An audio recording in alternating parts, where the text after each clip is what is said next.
Did you say just one moment? Okay.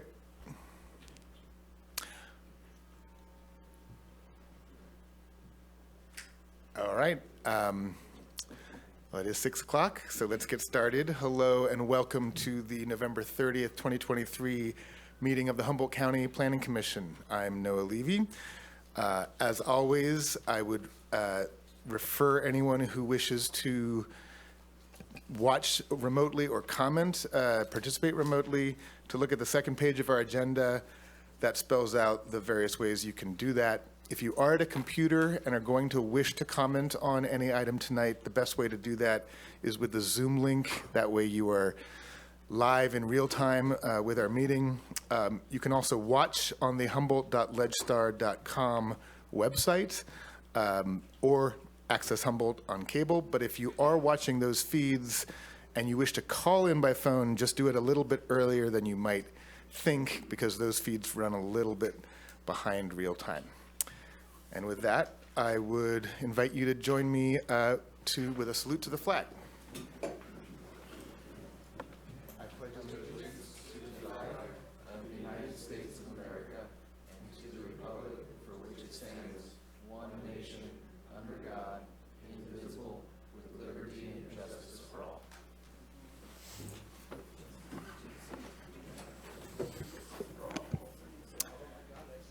Tripp, could we begin with a roll call of commissioners present, please? Ira Skobdal. Here. Noah Levy. Here. Lonix Landry. Here. Thomas Mulder. Here. Peggy O'Neill. Here. Brian Mitchell. And Sarah West. Here. Okay, we have 6 out of 7 and a quorum. Director, are there any agenda modifications that you wanted to point out? There are some supplementals that you received tonight. Apologize that you didn't have these sooner. And then the a modification that we would recommend that you explore is the John Piccirilli conditional use permit. It's currently under new business. We had intended this to be on the consent calendar, and so you may want to survey the audience and the commission and see if there's anybody who's opposed to it, and if not, move it on to the consent calendar. Sounds good. We will do that when we go through the regular consent calendar. But before we get to that, now's the time in the meeting when we invite public comment on non-agenda items. This is the opportunity for anybody either in the room or on Zoom or phone to comment on a matter pertaining to the Planning Commission's jurisdiction or the Planning and Building Department. Is there anyone in the room wishing to comment on an item not on our agenda tonight? Seeing no hands in the room, is there anyone on Zoom or phone wishing to comment on a matter not on our agenda? I do see one hand up on Zoom, Dr. Philip Shear. So I will go ahead and invite you to speak. And actually, because of a special request by somebody wanting to comment on a later item on the agenda who fervently requested 3.5 minutes to make his presentation, I've decided that tonight we will allow up to 3.5 minutes for each commenter on any item if they wish. So you have up to 3 minutes and 30 seconds, sir. Go ahead, Dr. Shear. Okay, are you able to hear me? We are, thank you. Okay, I'd actually attempted to contact Winsler, a realty company, about 10 times, asking about a lot line adjustment be made for the proposed land. So sir, let me just stop you there though. Is this is pertaining to the item that's on our agenda, the Slack and Winsler subdivision? Yes. Okay, that is on our consent agenda, and if you want to comment on that, we will need to pull that from the consent calendar, but this is not the time to comment on anything on our agenda. This is only for comments on matters not on the agenda. Does that make sense? It does. Thank you for clarifying that. Okay, so, but basically, while I have you there, you are requesting that we pull that from consent so that you can comment on it. Is that correct? When it's convenient for you in the meeting, yes. Okay, we can do that. All right. Thank you very much. Is there anyone else wishing to comment on any matter that's not on our agenda tonight? Seeing no other hands, I will close public comment on non-agenda items. And now we come to the consent agenda,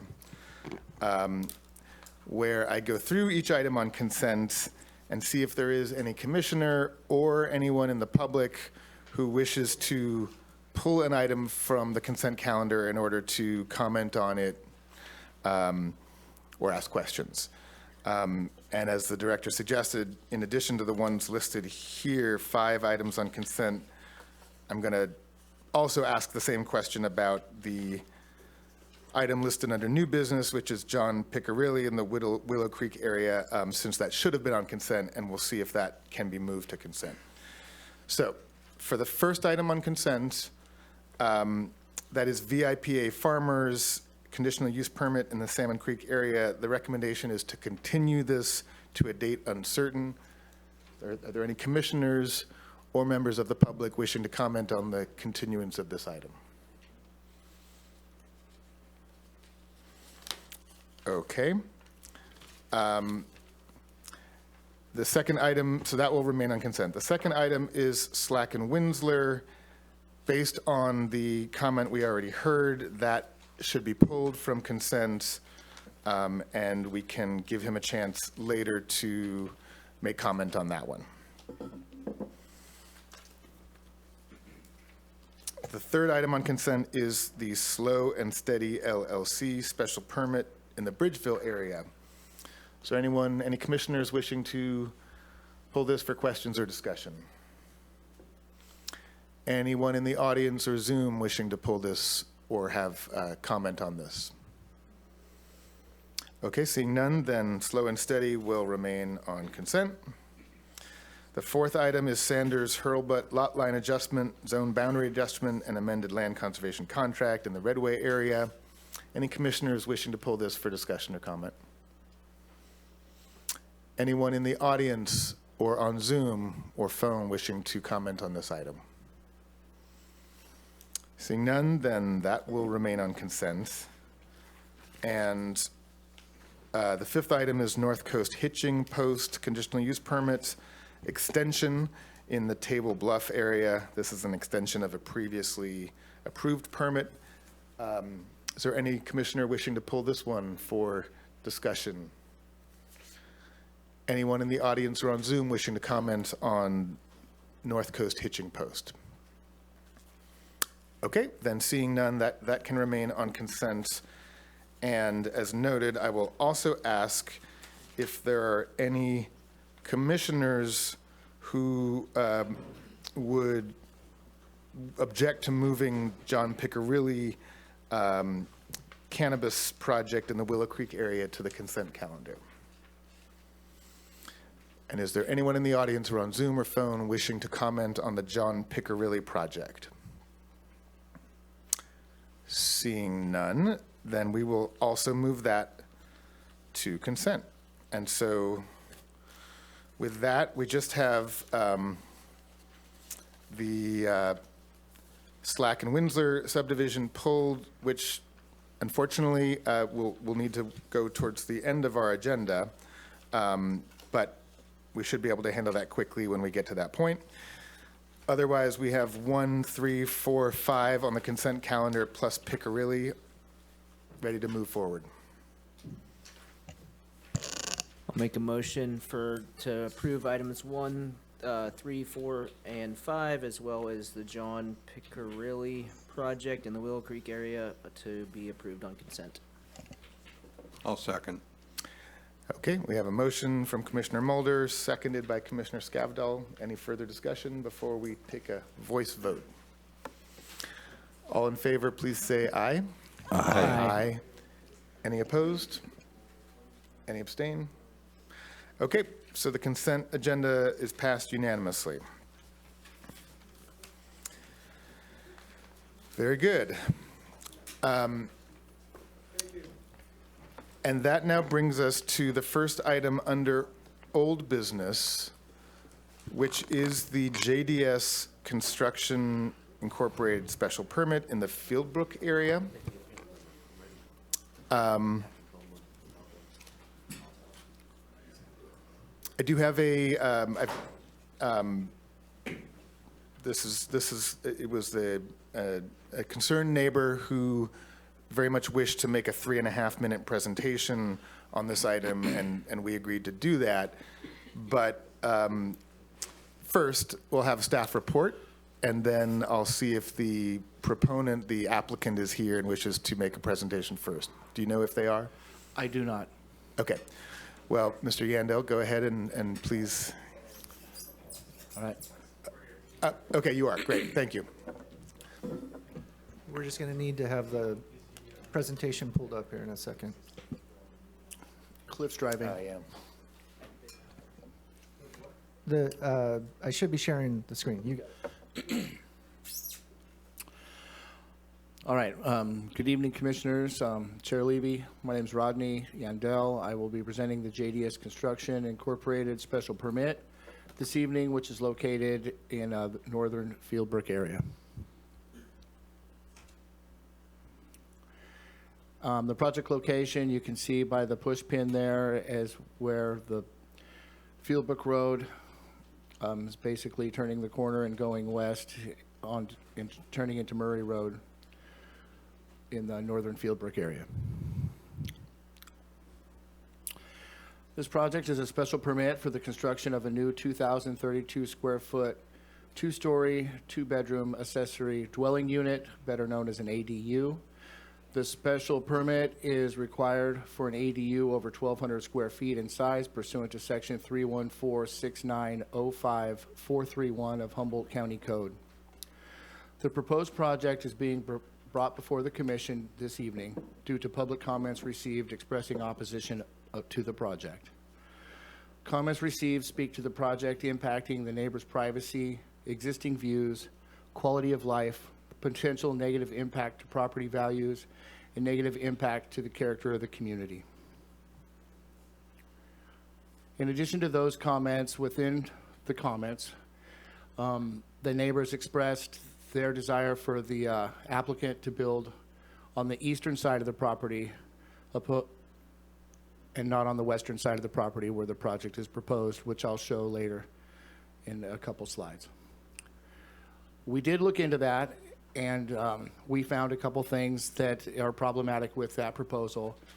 Number one is, according to the applicant, the soils on the east side of the property do not meet minimum DEH standards for septic placement. And number two, using the planned septic system on the west side of the property and piping wastewater from the house at the alternate location would require development of wastewater infrastructure within the stream and/or the wetland on site.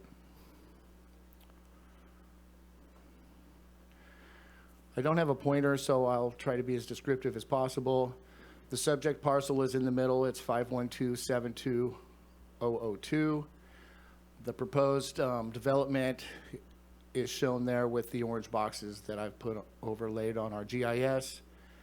The neighboring property to the west, it shows the houses and some other associated infrastructure on that property as well. And this slide also shows that there's a 40-foot wide right-of-way that separates both the parcels. Yeah. I did go to the site and I took a couple photos. This photo is me standing pretty much dead center in the proposed project location, and I'm facing to the west at the neighboring parcel. And as you can see there, the southeast corner of their residence is shown in the photo there. This slide shows me turning around and facing east and seeing the wetland there in the forefront and the remainder of the applicant's parcel, the eastern portion of the parcel. And I think there's some of the other parcel to the east included in this photo as well. This slide, I'm going to point out 4 features on this slide. This is not the entire parcel, but this is the area of interest.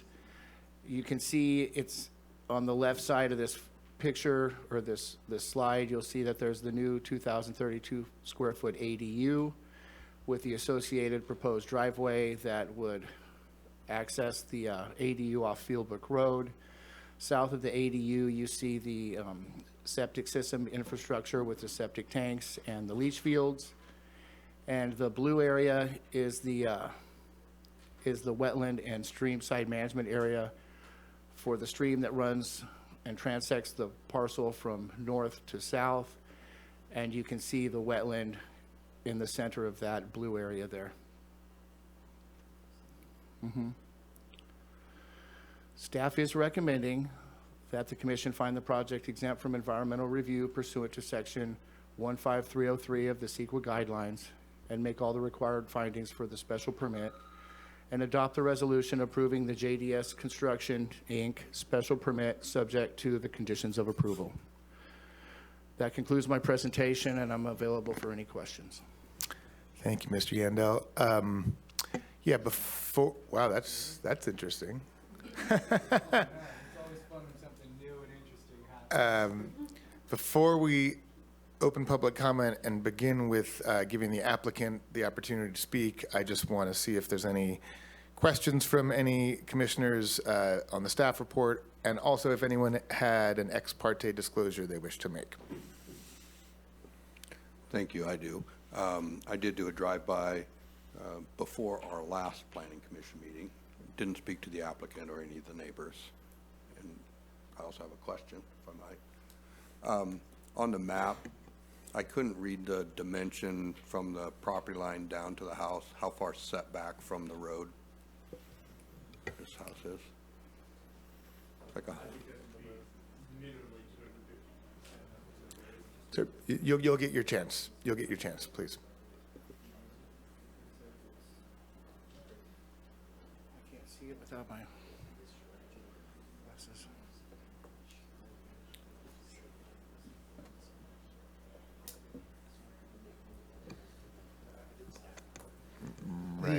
Through the chair, on the site map, it's not dimensioned that setback to Fieldbrook Road, but taking some of the other dimensions that are in there, and knowing that the site plan is to scale, it does look like it's roughly 200 feet or so.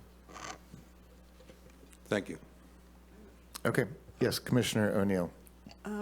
I read somewhere that the state was going to allow ADUs to be sold separately from the primary house. Is that true? Have you heard that? Yes, there is legislation going through that would allow that. Would they have to come back and subdivide the parcel, or? One of the options that's in the legislation is basically to have it be more of a condominium where they're just kind of selling the airspace. So if someone comes in under the ADU laws Yep. and builds an ADU and asks for an exemption, larger than the 1,200, they could come back later if that passes and sell the unit. That would be correct. Sort of a backdoor way to get in. But just to be clear, that's not law yet. That's just a proposal. I don't believe it is. Okay. Any other initial questions on the staff report before we get to public comment?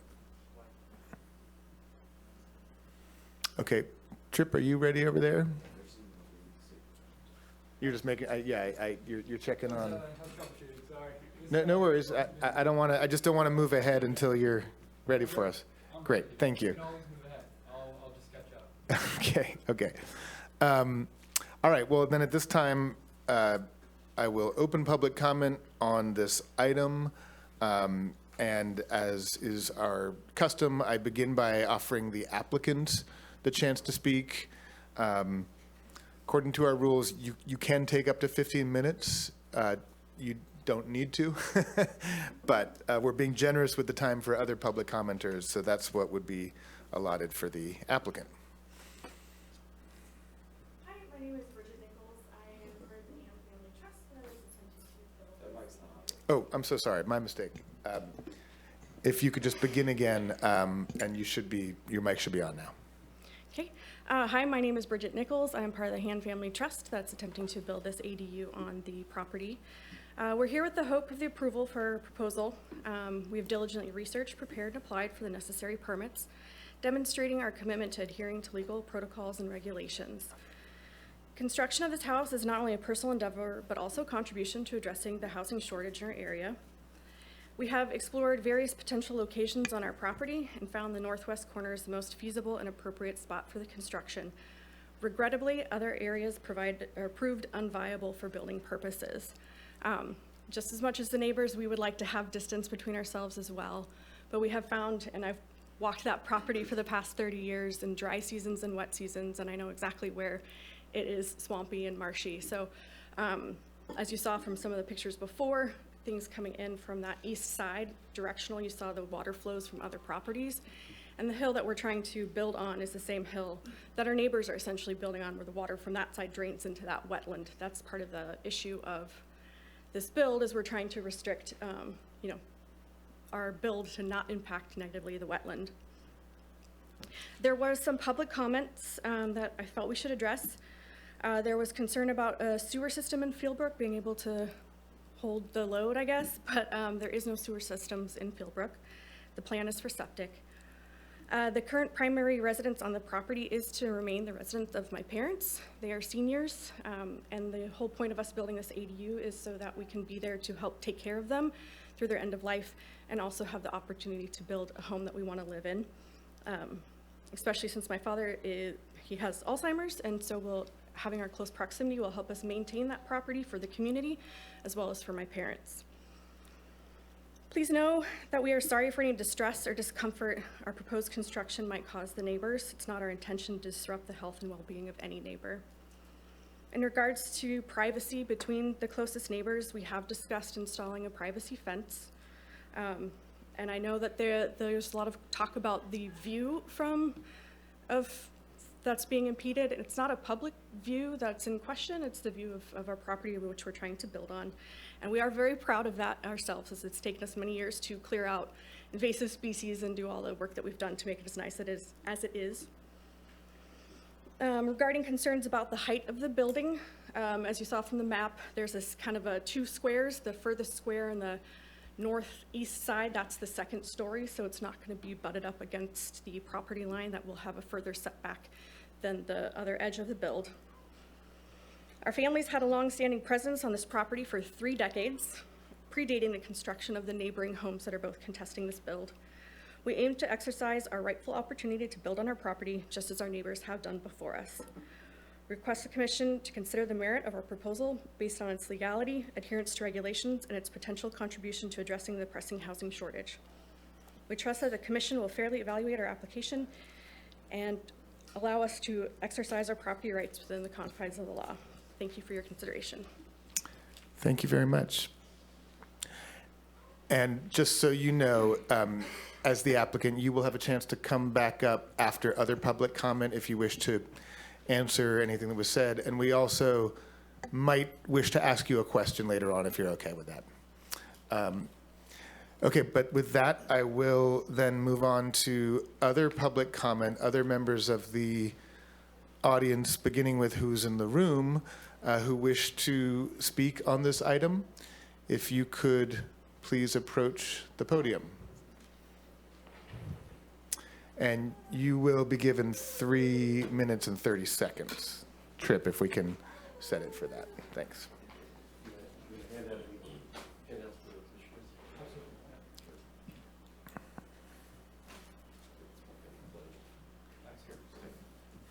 Alrighty, we gotta get these back. I'm good.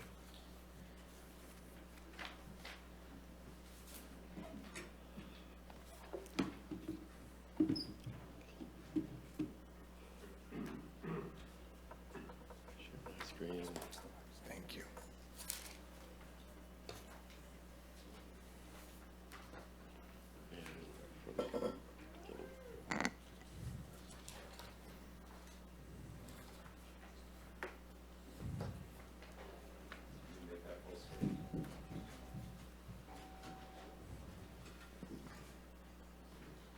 There we go. Okay. Okay. Okay.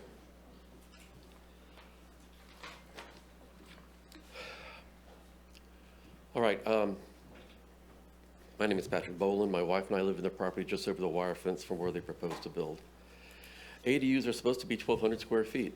This planned oversized ADU of over 2,000 feet on their 2.8 acre lot up against their northwest border, right next to my 2,800 foot square house, will have a detrimental impact, a bad impact on my property, 3.5 acres, and my family.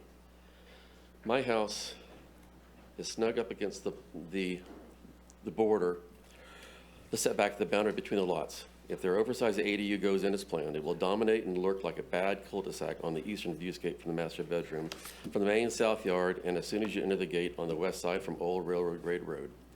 We bought this 3.5 acre property for privacy 4.5 years ago. The nearest neighbor homes are 489 feet to Bridget's parents' house, there at the center, and 675 feet to the south. This is the community character for Fieldbrook with multiple acre lots, spacing for privacy, good zoning, planning, and better use. If this oversized AUDU goes in up against the northwest border, the community character for both of these properties will be damaged. Each house will be on an adjacent 1/3 acre across the fence line.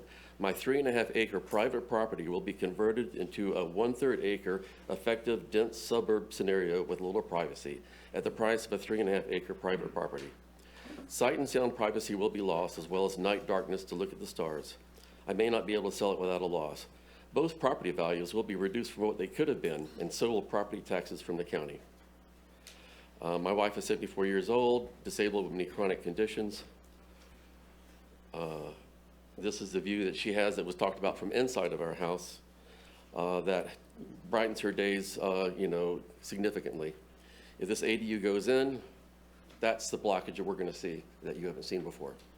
And it's not just that we're going to lose some view. It's just going to be in our face entirely, and we're going to have to basically close off the windows. Okay. We consider being forced to sell and move, as we told her parents 6 months ago and told Bridget and Chris 5 months ago. But we are at a weaker and more feeble state in our senior years now, both physically and mentally. I don't think we are capable of coping with finding a house for her special needs, moving and putting years more of changes into a house. An alternative solution has been talked about. What's going on? Here, let me go this way. We lost the screen sharing. Well, okay, thank you. Here we go. Let me stop the share. Share screen. Here. And this is what we're talking about over on the east side. Now, I understand what's been said about that. The original perk, as I understand, that was done on the northwest side was done 20 years ago, a long time ago. They can talk more to that. I wasn't aware that they really did a perk on the east side. However, fill could be brought in, as is done from my house and many other houses in the neighborhood. I've offered to help pay for the changes needed to move the building to the east side of their lot. The DEH septic inspector said they could leave the septic system on the west side and run a pipe over to the east side. That's been talked about. Planning commissioners, please deny the special permit for an oversized ADU on their northwest border. We oppose it. Please consider my family and my property as well as you do their family and their property. Thank you for your much needed time and consideration. Thank you, sir, and for putting together this presentation.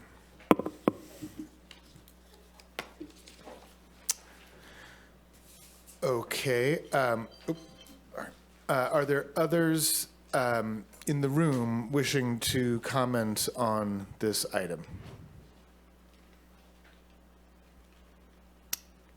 No other hands are up. Okay. Then I'll close public comment in the room. I will see if there is, although I will bring it back to the applicant if they wish. Is there anyone attending on Zoom or phone who wishes to comment on this item? Okay. Then I will just see if the applicant wishes to come back up and reply to what you've heard.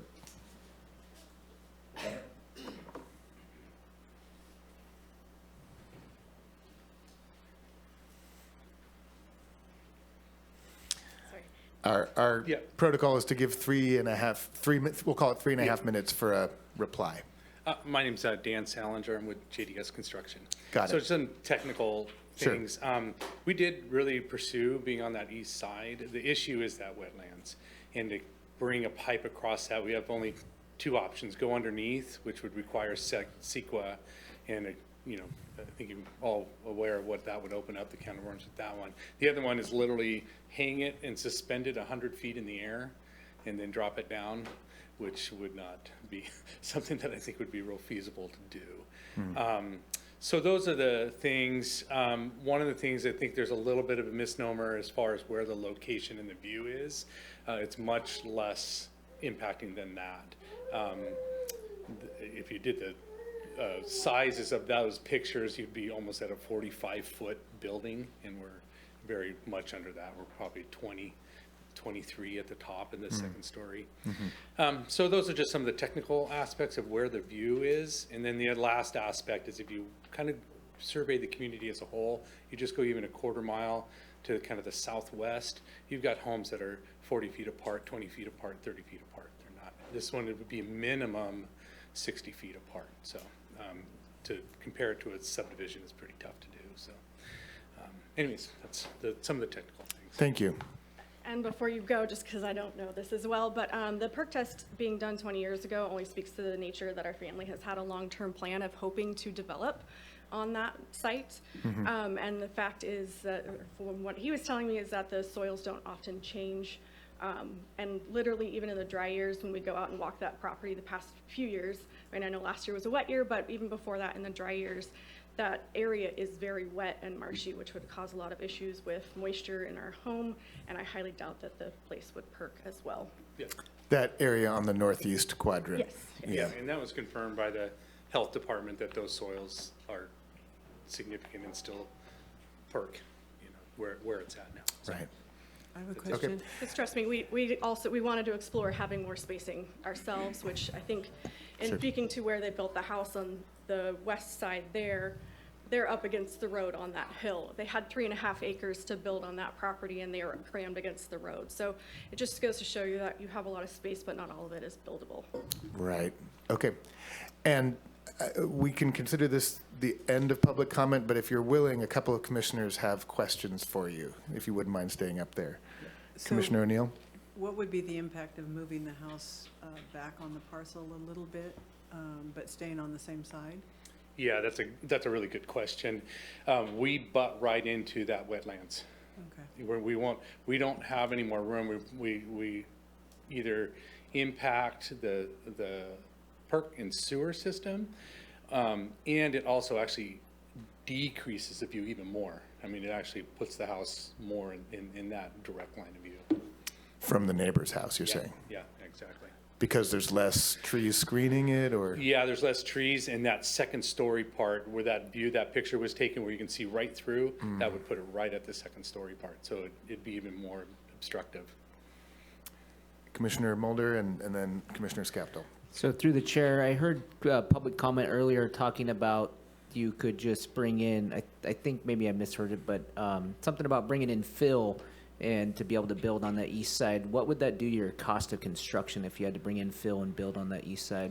The fill's not really the issue. I mean, like, I could build a house there that would be able to handle how wet that is.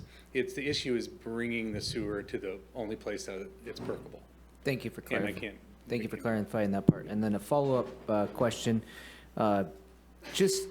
It looks like here on the site plan, it looks like you have a 10-foot setback from the property line, and then also I heard there's a 40-foot buffer in between the properties. Is that correct? That is correct. Thank you very much. Can you explain the 40-foot buffer between the properties? That's a right-of-way? Yeah. Yes, I see. Got it. Okay, thank you. Commissioner Scaptel. And just to follow up on that, and I have some other questions, but is that an old road right away, or what is that? I'd submit to the commission that's something that you guys do want to address additionally. It's an old map that was put on there. If you look at that map, just GIS that area, most of those road easements go through people's homes. Wow. Like 20 homes. So it may be something you want to address where it's just not feasible to have this plan that doesn't You know, so if you look to the south, her parents' home, that road easement goes right through the middle of their house. So, as I mentioned earlier, I did get a chance to drive by, stood there in that driveway area, also looked at Fieldbrook Road and Old Railroad Grade Road.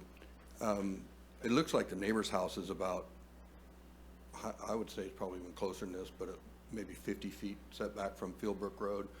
I was asking, the home you're proposing to build is like a couple hundred feet back, Yes, that's correct. and then we said 60 feet, horizontally. So, I mean, the diagonal distance between those homes is certainly over 100 feet. It could be, I haven't verified that, but yeah. Okay. There's also appears to be a lot of large, like there's redwood trees and shrubbery and pretty dense between, I guess it's growing in that right-of-way area. Correct. Is that right? That's exactly right. But there is, I want to be really clear that where that house is going, there is an opening. We saw Of most that of in it, the picture that staff presented. Yeah. The design of the home too puts all of the living space on the eastern side. I mean, you may have one window, maybe two, a kitchen window and a bathroom window on that side. So it's not, Right. privacy is really well thought of. We're thinking of that. And did I understand you correctly that you're proposing to build a fence? Yeah, when we discussed back in February when we first met with the neighbors, we both want privacy, and we've discussed either planting some pretty shrubbery or having some sort of privacy or some fence along the property line so that we could, both enjoy our privacy at that time. Thank you. Any other questions for the applicant or her agent? Thank you both very much for answering our questions. Okay, and with that, we will close public comment and bring it back to the commission for discussion. Commissioner Mulder. This question's through the chair to staff. From my memory with the ADUs, when it was passed, you're allowed 5-foot setbacks, if I remember right, or it was really, really small setbacks, if I remember correctly. I believe it's 4 feet. 4 feet, and this is 10 feet is what I heard, is it? Yeah, and the setback for the HE zone on the side, property line is 6 feet. Okay, thank you. So, yeah, without an ADU, it'd be 6 feet. With an ADU, is 4 feet, but this is 10 feet. Okay, thank you. Okay.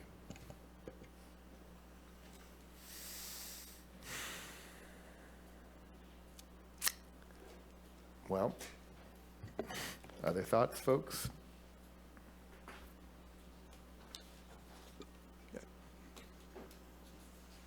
I think the project's consistent with the neighborhood. I did drive around. As was stated earlier, I don't know, a quarter mile away is more of a hub of Fieldbrook, if you will, and the houses are much denser, more densely developed. I'm ready to make a motion to support the project. Yeah, I mean, I'll just add that I'm very sympathetic to the deep concerns of this neighbor and another neighbor. But I feel from what we've heard tonight, both from staff and the applicant's agent, that they truly have explored all the other options that are feasible here. And it's not their choice to build closer to another house than is necessary, but sometimes a parcel that size really only has one more buildable site when you take into account septic perks and all that stuff. And I hope that at least their acknowledgement of these concerns will be taken into account as they proceed with the construction process and any further accommodations that could be made to create a little bit of privacy. But that's my 2 cents. I basically support this project. Any other comments before we get a motion?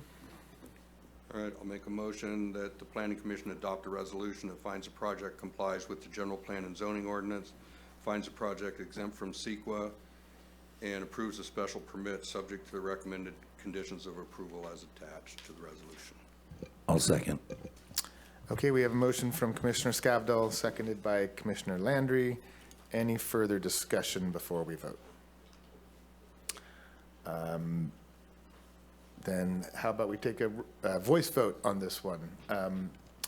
All in favor, please say aye. Aye. Aye. Any opposed? Any abstain? Okay, motion passes unanimously.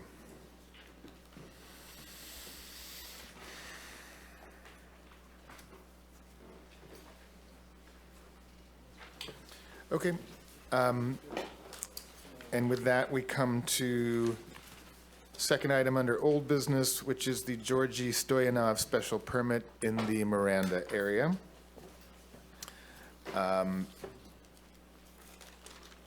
And I would welcome a staff report on that item.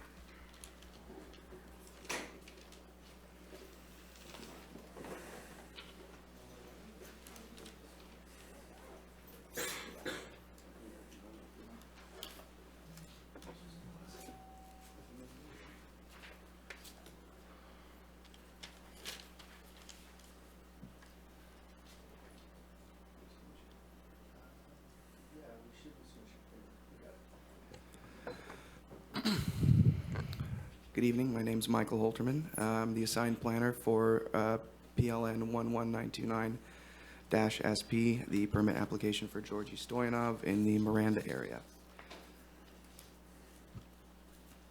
So we're going to start off with the project location. This is the parcel highlighted in blue in proximity to Miranda, just so you can get a general idea of the location of this operation.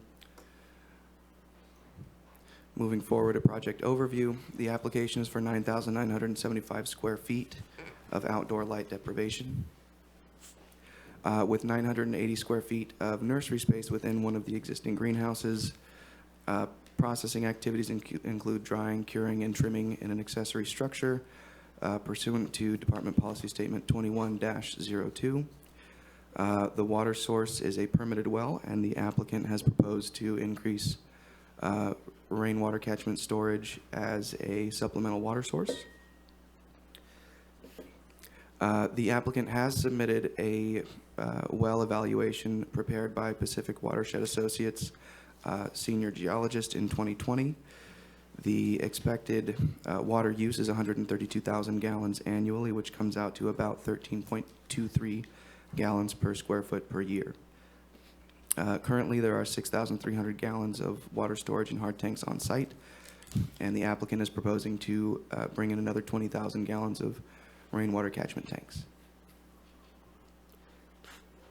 The energy source for the project is PG&E, and the applicant has proposed to keep an emergency backup generator on site in the event of a power outage. So here we have the site map. You can see the cultivation areas in the upper left and upper right of the parcel, as well as that green area is the propagation area that was discussed within one of the greenhouses, as well as some storage space. The red filled pentagons are the existing water storage, and the red outlined hexagons are the proposed storage, as well as a few other ancillary buildings and the garage, which is the residential accessory structure where the applicant proposes to do his trimming, as well as drying and curing, to be clear. So we're going to go over some CDFW comments and then conditions that were intended to address those comments and concerns, and then after that we'll get into public comments. So first we have CDFW recommended invasive species removal and monitoring plan, recommended to contain imported soils, and dispose of spent soils that were observed on site, to remove refuse from the drying and processing area, and to increase water storage to 50,000 gallons. Here we have some conditions that were intended to address that. First, we have condition A11, which requires the applicant to comply with their lake and streambed alteration agreement with CDFW. Conditions A12 and B11 require the removal of invasive species and the ongoing monitoring and removal of invasive species near cultivation areas and cannabis-related infrastructure. Conditions A13 and B10 require the removal of spent soils and ongoing proper disposal of spent soils. Condition A14 requires the disposal of refuse and infrastructure near the processing site. And condition A17 requires the installation of a water meter separate from domestic use to accurately track cannabis irrigation usage, and for records to be submitted annually on or before annual inspections. One thing that was not conditioned was the recommendation for 50,000 gallons of water storage.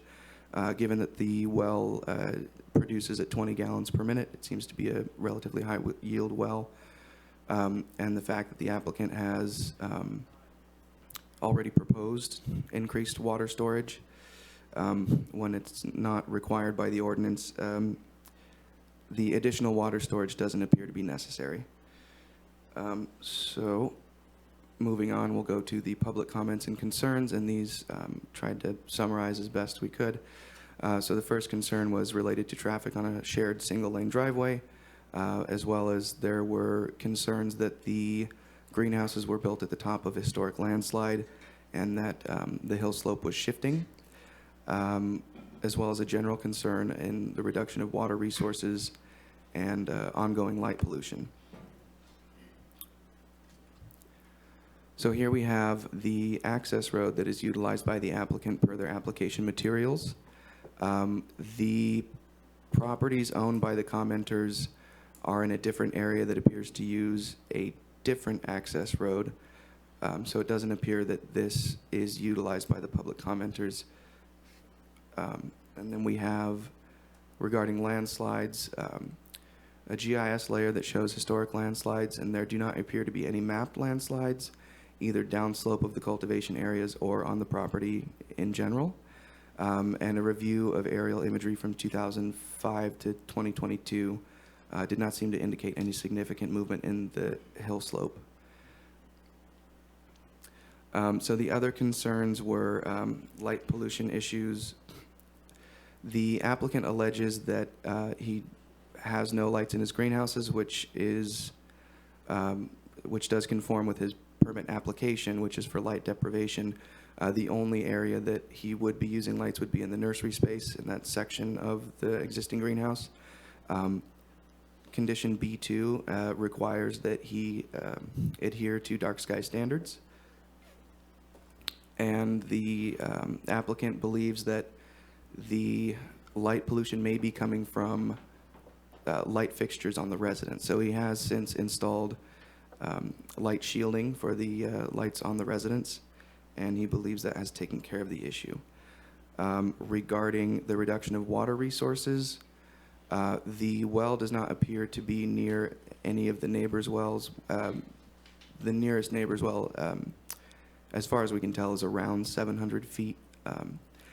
The well is high yield and was evaluated by Pacific Watershed Associates, which seems to indicate that there is not any significant threat to groundwater resources or surface water connectivity.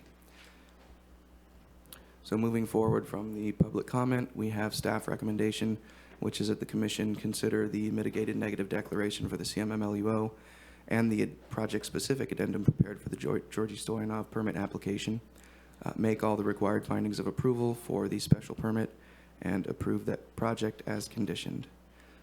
That does conclude my presentation, but if you have any questions, I am available. Thank you, Mr. Holterman. Are there any initial questions for Mr. Holterman? I saw Peggy's hand first, Commissioner O'Neill. I just had a question. One of the requirements was that the drying, it's a refuge, I can't remember, had to be removed from the site. Is that the compostable kind of material, or why would it have to be removed? It appeared to be trash that wasn't properly disposed of. Oh, okay. So it's not like the compostable material that would come from the plants? There was also an uncontained soil pile that CDFW wanted removed, which I think you could consider some kind of organic material, but other than that, no. But typically people can compost on their site? Yes, that is correct. Commissioner West. Did I understand correctly that CDFW recommended adding additional water storage to the site, but that staff has determined that additional storage is not necessary? Did I understand that correctly? That is correct, yes. Can you talk a little bit more about how you came to that determination and came to a different determination than CDFW? So looking at the well evaluation and the report from Pacific Watershed Associates, the well produces at about 20 gallons per minute. And there was a 4-hour pump test done during the evaluation, which did show drawdown. But there is a significant portion of the well below the water-bearing level that is fully cased, which acts as sort of a reservoir. So with the storage and the 4-hour pump test, it appeared that the well was recharging at a rate fast enough that it wasn't a significantly it wasn't a significant issue that required an increased amount of water storage. Okay. Commissioner Mulder and then Commissioner Landry. Through the chair, correct me if I'm wrong, but the additional water storage, is that that wouldn't be a requirement of the ordinance, is that correct? That is correct. No additional water storage is required per the ordinance. Okay, and then the other follow-up to that, in instances where staff has recommended additional watersheds, that's usually in a heavily impacted or heavily populated watershed. Is that correct or incorrect? Well, that is one of the reasons why we would require additional water storage. So we try to look at the specifics of each project, the water source, the irrigation needs, how productive the well is, like Mr. Holterman said.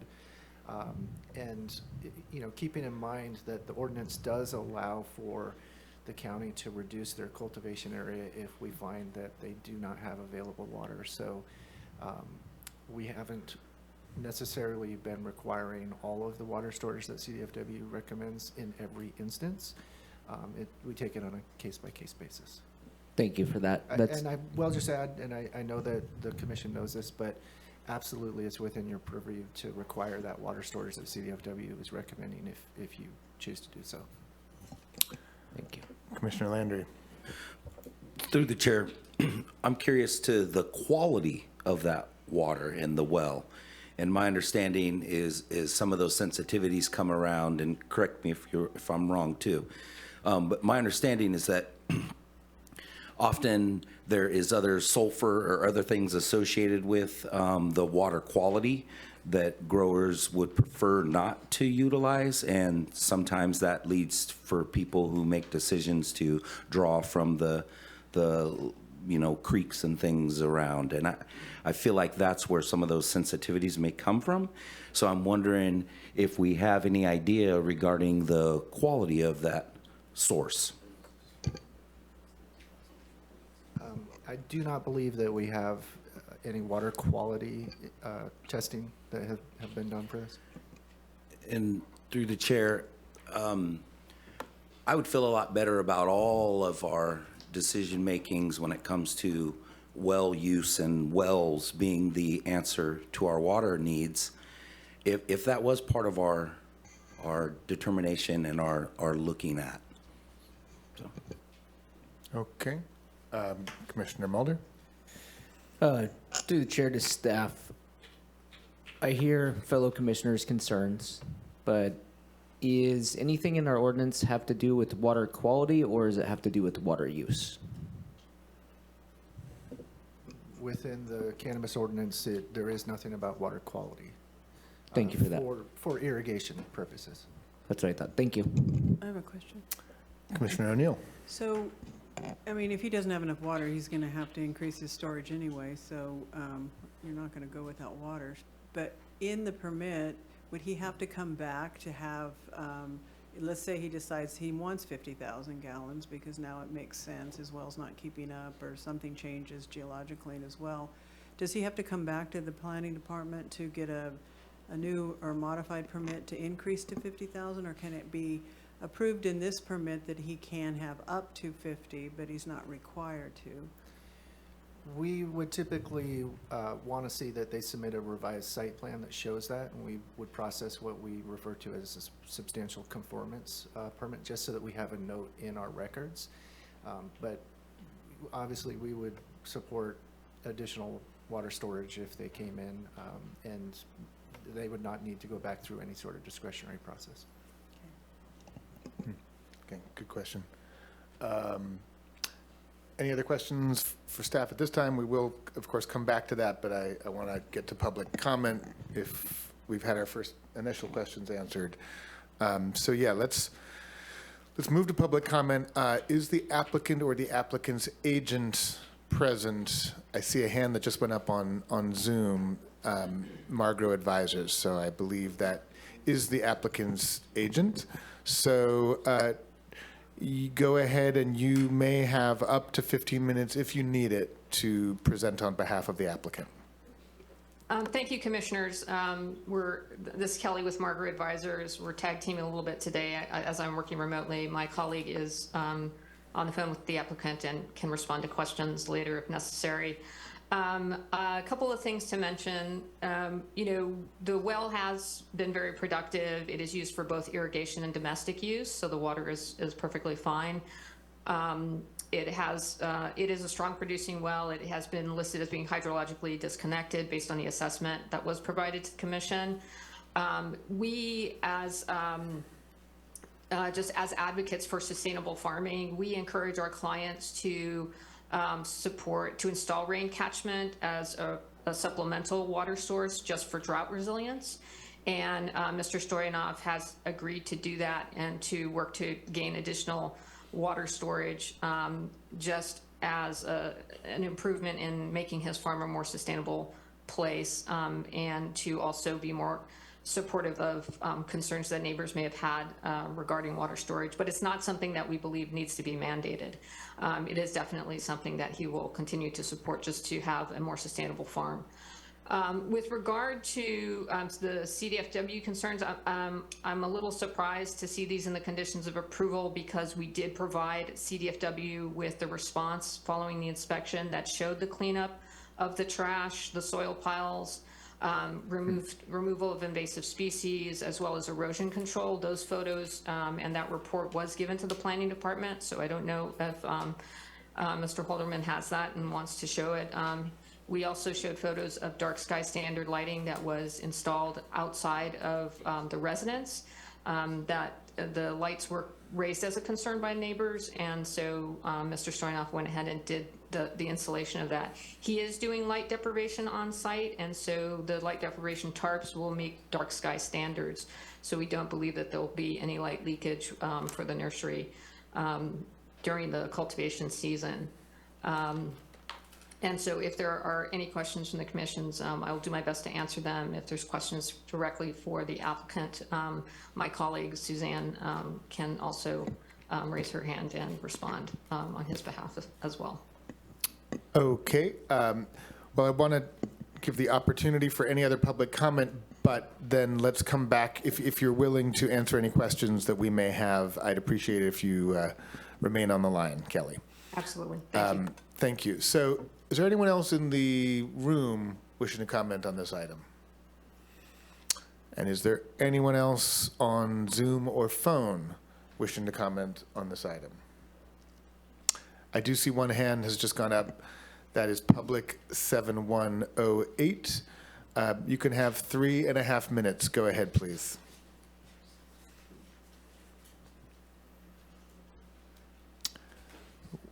If you can unmute, *9, I believe, unmutes. Yeah, you're unmuted. I don't hear anything. Public 7108, can you, you appear to be unmuted, but we're not hearing you. Is there anything else?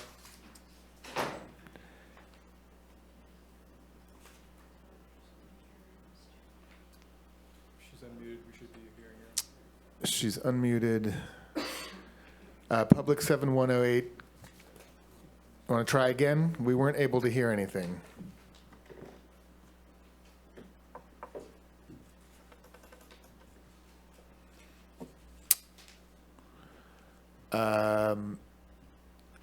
Okay, well, I don't know if this is the same person calling from a different number, but another phone hand has gone up. That's 707-496-34 79. Let's see if we can hear them. Go ahead, and you have 3.5 minutes. Yeah, hello, can you hear me? I can't hear you. Okay, yeah, I just had a couple comments. I'm not familiar with the site or the project per se, other than what I was looking at on the local cable access channel, but just wanted to mention regarding the landslide, I know no polygons were identified. Maybe that's a county polygon thing, but I did notice that the Eel River there basically undercuts that hillside. You can see on the satellite view with the parcel and that the channel careens directly into the base of that slope that parcel resides on. And there is a big kind of a bright area that's partly masked by the parcel color, outlining parcel. And, I don't know what that is, but it made me wonder if that could be a part of a landslide. But if nothing else, just the fact that the river undercuts the base of that slope there makes it real obvious that there probably has been a historic landslide at that point. Not that that says anything about the current stability of the site, but that's something maybe that could be addressed or investigated. And the second question just had to do with I don't know if it's county staff that made the determination that additional water storage didn't have to be done because the production of the well was so high. I mean, I assume that the county personnel aren't, licensed hydrologists or what have you. And I'm kind of curious why, just because the production rate of the well is high, that kind of makes them think that it's not going to have an effect on, the neighbors or what have you. But 10,000 square feet isn't that much, but, I have a hard time believing that, wells are generally in the kind of geology we have around here, that they're truly completely hydrologically disconnected from surface water and so forth. So those are my two comments, and thank you for your time. Thank you. The Public 7108, your hand is up again. I'd like to try to give you the opportunity to comment. If you can unmute and go ahead. Okay, can you hear me now? Yes, we can hear you. Hi. Okay. Hi. Let me see. I had a couple comments. One was what happened to the watershed maps that used to come along with every permit that showed, all the other activity that was happening in the watershed. That, and also for, existing, for a while there, they were including documentation of what was existing, and that's not here. And the third thing is the CDF recommending 50,000 gallons of storage as a condition. And I want to say that Commissioner Noah Levy, who spoke at a recent debate regarding Measure A, he said that every permit that comes through the plant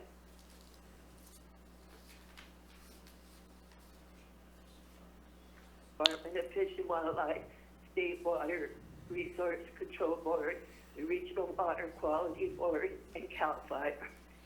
Basically, without exception, every request made by any of those agencies gets written into the permit as a condition of approval. So if that was correct, then you need to follow Fish and Wildlife condition. And yeah, so, and it looks like that property is by the the Eel River is saying that none of these wells are connected to other water sources is a big question. So those are my comments. Thank you. Thank you so much, Bonnie. Anyone else on Zoom or phone wishing to comment before we close public comment?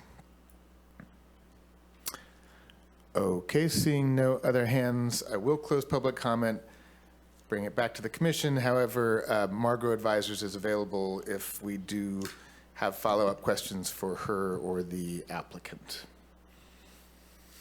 Commissioner West.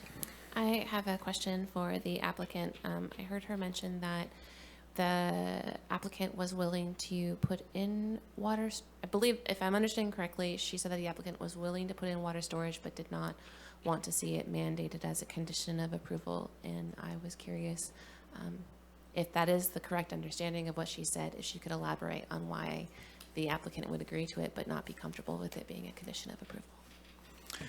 If I could just, before we, and I would like to hear that answer, but I'm not sure I actually looked it up. Is that additional water storage that's being proposed not included as a condition of approval? I don't believe it is included as a condition of approval. It's just in their cultivation operations and site plan, which they're conditioned to follow. But they are conditioned to follow it. It is a condition, I mean, it will be a condition. It's part of the project description, which they need to comply with. Okay. So that's the 20,000 extra, not, right, yeah. Yeah, it was an additional 20.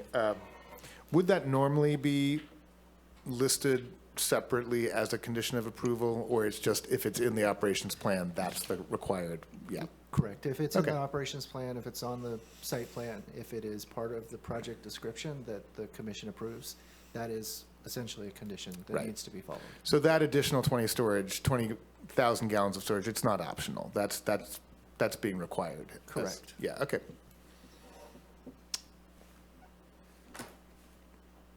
Commissioner Mulder? So, I got a comment about, and ask a question to staff as well. I happen to drive by, there's this road that goes right below it. I think it's called the Avenue of the Giants. Is staff aware of the Avenue of the Giants below this partial sliding?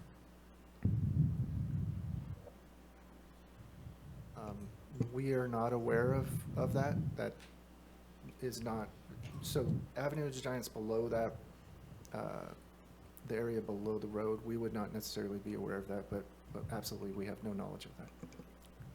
Okay, I'll just piggyback where I was going. There's portions of the Avenue of the Giants in the Miranda area that are sliding, but not like through that area. From me driving down the road, and for the last all of my life, that portion of the road isn't slipping. Commissioner Scabdall? Yeah, Commissioner Mulder, just to be clear, are you saying there's the Eel River, then the Avenue of the Giants, then this parcel? So the Avenue of Giants is between this piece of property and the Eel River? From my understanding, if I'm looking at the partial map correctly, and my understanding of what partial this is. That's what I thought I understood, but a member of the public confused me on that, so I just wanted to be clear. And if I could, I would confirm that is the case, and we're happy to share a larger GIS image if the commission would like. Okay, Commissioner Mulder, another point. Just, and then one other point in public comment that I heard, I can't remember who it was, but they said something about staff not being a hydrogeologist. But if I heard the staff report correctly, you based the hydrogeologist report with the well production to make your determination. Is that correct? Pacific Watershed. That is correct, yes. Thank you very much. I wanted to comment on that as well, because Pacific Watershed Associates is very well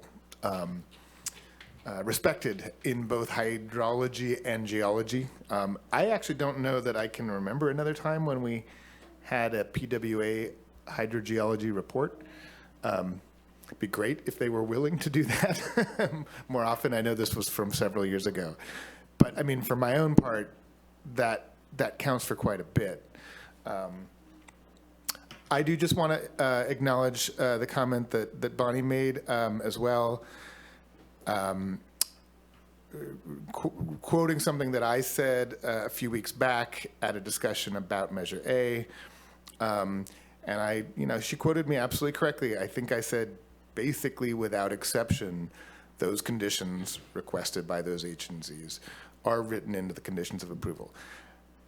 I hedged slightly by saying basically, but the truth is we almost always do. So I will admit to being a little bit, I wish I understood better, and I wonder if there was any dialogue at all with CDFW as to why they don't reach the conclusion that staff reaches on this point, that the additional storage, bringing it up to 26,000 and some, is adequate.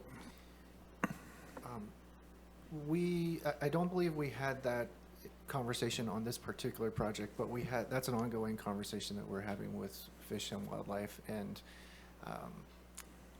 I don't know that I can't speak for their concerns, but my basic understanding is that they would always want to see more water storage, and I think that sort of to Commissioner Landry's point, they have concerns that if the well stops being productive, they would seek a diversionary source that may not be permitted.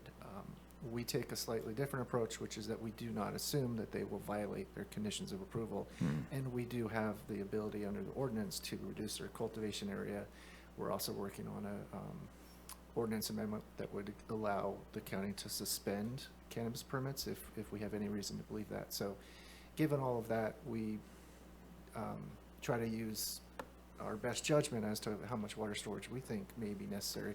We're not always in agreement with CDFW on that particular issue.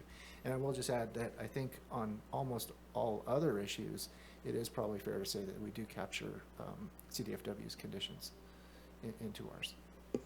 Thanks. Yes, Commissioner West.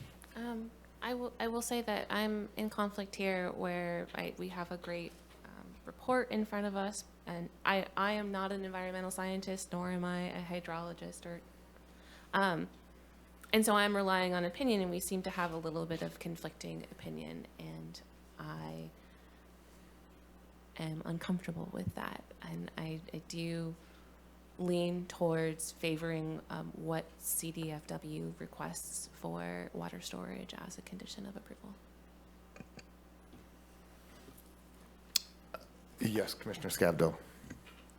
So I want to comment on the report from PWA, which I think is intended to conclude that the well is not hydrologically connected to the surface waters.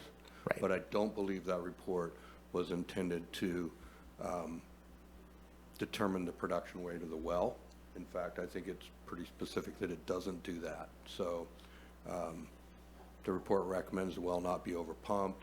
It notes that the well did draw down about 100 feet in 4 hours of pumping at 20 gallons a minute. They did not record the well recovery rate. So we actually don't know the well pumping rate. The report does recommend that the owner keep detailed records of water pumped from the well water stored, and water used. If you determine that the water level in the well is dropping at a different rate, you may wish to increase the number of water storage tanks to assist you with the drier times of the year. So because PWA wrote a report, and I think it's a good report, but I don't think this report is intended to establish the production rate of the well, although I did hear her say that the well's a good producer. Right.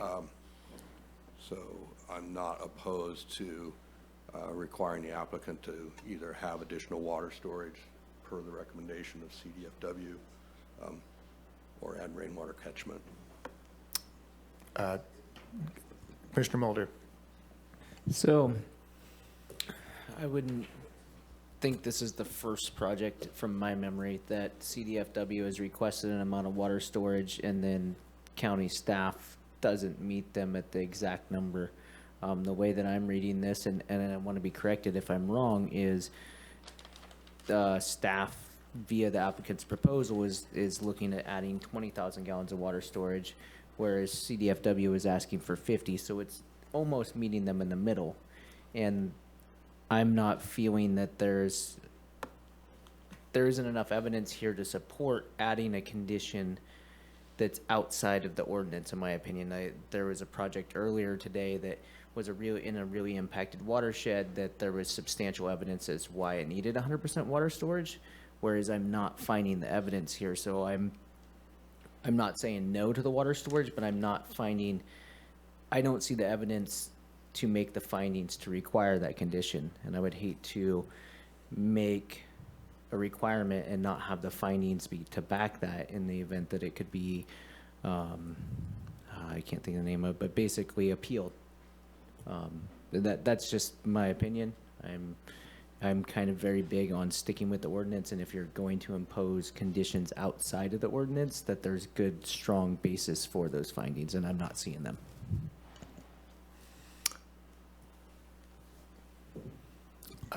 Commissioner Scavdall. I just want to comment on something that Commissioner Mulder just said. I don't think this project's coming anywhere near 100% water storage. What is the total volume of water used for irrigation annually on this project? 132,000. So even 50,000 gallons is only 40, 30%, 40% of water storage. Right. So, I was clarifying, there was a project earlier tonight that was in impacted watershed that there was findings to make it 100% water storage, Right. whereas I'm not seeing in the report to increase the water storage to that 50,000, which is about 40% of storage. okay, thank you for So that sorry, clarification. thank you for questioning there. I appreciate that. Yeah, well, I'll speak up on this too. I mean, I understand and respect all the perspectives. I think, like Commissioner West, I feel a bit conflicted here. There have been certainly cases where CDFW requested a higher amount of storage than was deemed necessary by staff, and we went along with staff's recommendation on some of those, not always. In this case, the percentage of storage that the percentage of the annual water budget that is, even with this additional storage is quite low, seems to me, by the standards of what we normally see. And they're putting in rainwater catchment infrastructure, which is great, but if you only have 26,000 gallons of storage, and by my reading of the monthly water use, they would use up that by early May, then you start pumping from the well in early May, and it's almost like not clear what the value of the rainwater catchment is if it doesn't get you any further than that into the season. So I hear Commissioner Mulder. It's not free. It's quite costly to add another, say, 30,000 gallons of storage. But I'm not sure that I would say that we can't make the findings to support it when at least we have the CDFW making that recommendation. So, Commissioner O'Neill. So could we do, like we've done with the renewables, require that they add it over a period of time so that it doesn't hit them all at once? Sure, through the chair. Because this is an existing operation, they would be approved with a compliance agreement, which gives them actually 2 years in most cases to do the conditions of approval unless otherwise specified. So some would be more important to do with, far sooner than 2 years. But adding that as a condition into the compliance agreement, the expectation, unless otherwise stated, would be 2 years to add that. That could certainly be something that the commission does as well, yes. Maybe require the initial commitment of 20,000 within 2 years, but the additional. Mhm.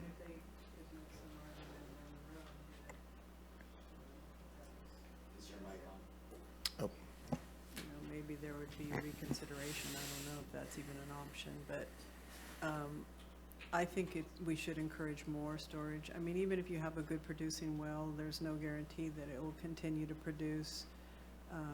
I had a well that just one earthquake and it stopped working, so, or at least 2 wells that's happened. So I think it's in their best interest to have more water storage.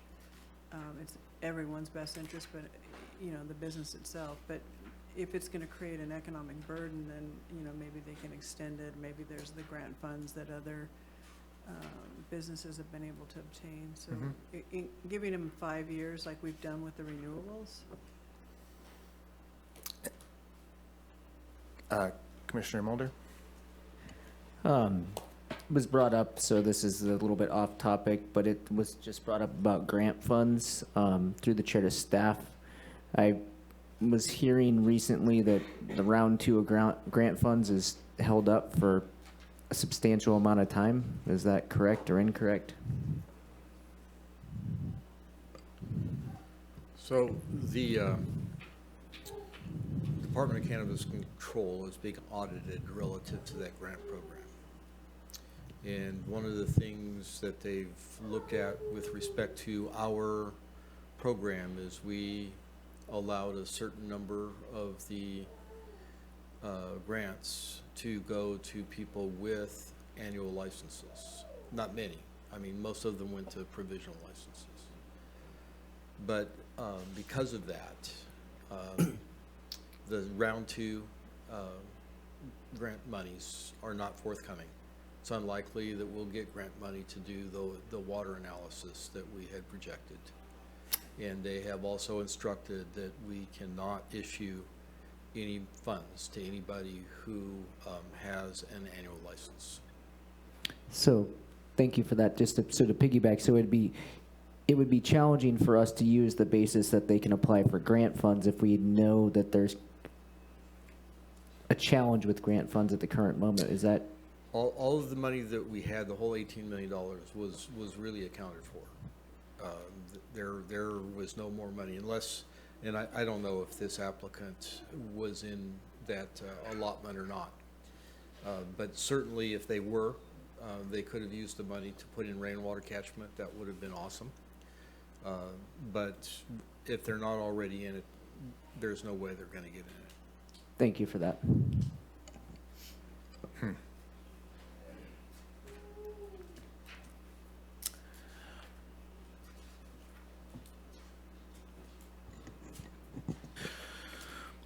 Well, anyone want to make a motion? You got the wording, go for it. I will go ahead and motion that we adopt the resolution that does the following. Finds the Planning Commission has considered the addendum to the adopted mitigated declaration for the commercial medical commercial medical marijuana land use ordinance that was prepared. Finds that the project complies with the general plan and zoning ordinance and approves the special permit to the recommended conditions of approval with the additional condition of approval of adding an additional 30,000 gallons of storage to the project for a total of 50,000 gallons of storage. The 30,000 gallons of storage to be completed within 5 years of approval of the project. And the other storage to be completed within 2 years. And the other storage to be completed within 2 years. Okay, we have a motion. Thank you for that clarity. Is there a second? I'll second it. We have a motion and by Commissioner West, seconded by Commissioner O'Neill. Discussion on the motion. Yes, Commissioner Mulder. So just to be clear, I support the project. I don't support the added condition of approval because I'm rereading CDFW comments. Yes, they commented and asked for more storage, but I'm having a hard time getting the findings to go there. So I'll be voting no on this project just because I don't see the findings to increase the storage. But I do support the project. I appreciate your clarification and respect your logic. Any other comment before we? Yeah, Yes. I think that in order to determine water storage on these projects with groundwater wells, we need to have groundwater well production reports and actual groundwater well test pumping that determines the true capacity and recovery capacity of the well, and we don't have it here. So that's why I'm asking for the additional storage. Okay. If I could. Yes. Just wanted some clarification on the motion. There was a reference to the additional 30,000 gallons and then also for a total of 50,000. There is actually 26,300 proposed. So would that be extra 30,000 or a total of 50? A total of 50. Thank you for clarifying. Thank you for that. Yes, I made that mistake as well. But the timing of the motion was clear in terms of the rest of the compliance agreement within 2 years, but 3 more years for additional storage. Okay, well, with all that, yes, Commissioner Mulder. So I just want to read this into the record. I finally found it. There does not appear to be enough water storage to support the cultivation on the parcel. CDFW recommends as a condition of project approval that the applicant stores no less than 50,000 gallons of water on site to be used if the well does not produce for full cultivation. But it doesn't, there's a non-diversionary source, so I don't understand the basis of that comment.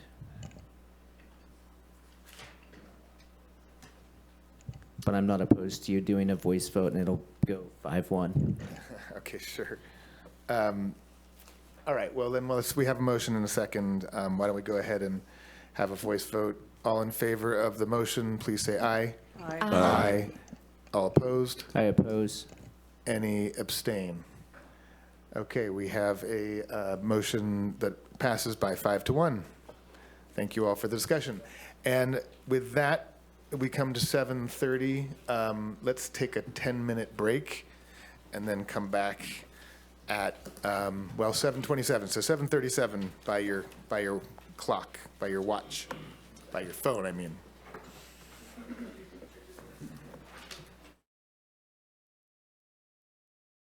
to get going again?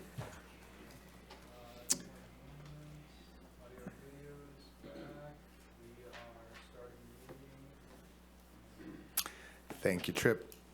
Okay, so that brings us to the last public hearing item, although noting that we will save a very brief period at the end to deal with the Slack and Windsor project. And I know there is a commenter out there who's patiently waiting for us to get to that. But the only other item left is the draft short-term rental ordinance. Take it away, Mr. McNamara. Chair, could I ask maybe an inappropriate question, but given the fact that the Slack and Winslow may just be a simple question? Yeah, maybe. Would it be appropriate to? No, that's not inappropriate. I actually was having the thought before that maybe I should. Would anyone object to switching the order and doing Slack and Winslow first, which I think will be brief, and then we can get into the final item of the STR? I'm not opposed to it. Okay, then let's do that. And I have been informed by Commissioner Scavdell that due to his connection to GHD, not to this particular project, he is abstaining from this, or recusing, I should say, right? Yeah, I think I was going to abstain when it was on consent. Now that it's going to public hearing, I believe I have to recuse and leave the room. So to be clear, it's just to make sure that, I don't have a real or perceived conflict. I am still associated with GHD, who apparently did some work on this project. So I'll just step out of the room. Okay. Briefly. Thanks so much. Chair? Yes. Sometimes what we've done in the past is when a commenter asks for something to get pulled from consent, we let them make their comment and then go from there. Before we get to the report, and then see if we need a Because report. sometimes it's just pretty simple clarifications. Sure. Sometimes. Since we weren't otherwise planning on having a staff report, would everybody be okay with that, with just going to public comments? I do still see Dr. Shear is there on Zoom. So why don't we just begin with public comments? I should, however, since we always do give the first opportunity to the applicant, I should ask first if the applicant for this project or their agent is with us either in person or on Zoom? You are. Okay. Would you like to make any comment, or would you like to simply wait and hear what the public may say and reply to that? I'd like to wait, please. Okay, that seems reasonable. Then I will open up general public comment, and anyone else in the room wishing to comment on this item? Then anyone on Zoom or phone wishing to comment, please raise your hand. And there's Dr. Philip Shear. So you go ahead, sir. You can have 3.5 minutes if you wish. Okay, thank you very much. I had contacted Slack & Winsler several times. I recently purchased a property that is along Elk River Road to the north of the proposed site for subdivision. And because I am the directly neighboring property to their property, I had asked several times if I could have a lot line adjustment. So I'm very interested in knowing like where the houses are, just like with the first person who had a housing issue. I don't want a house like right next to my house. That is why I bought a house here in the somewhat countryside. So I would like to know like where the houses are going to be, and I don't know in this Humboldt County if it's allowed to do a lot line adjustment for under 5 acres, just so I could put some room between my property and the next house that's going to be built. Okay. So is that, you do have additional time if you wish, and we can take your questions under advisement, but we're not going to get into a back and forth right now. Do you have any other comments you wish to make or questions you wish to ask? No, I just want to know where the houses are going to be and if it's allowed to do a lot line adjustment in Humboldt County for under 5 acres. I'd asked about 2 or 3 acres of a lot line adjustment. One person told me it's fine. Another person does surveying land. Another person told me that in Humboldt County, it has to be 5 acres or more to increase or to buy property from a neighbor. So I really don't know what the rule is in Humboldt County.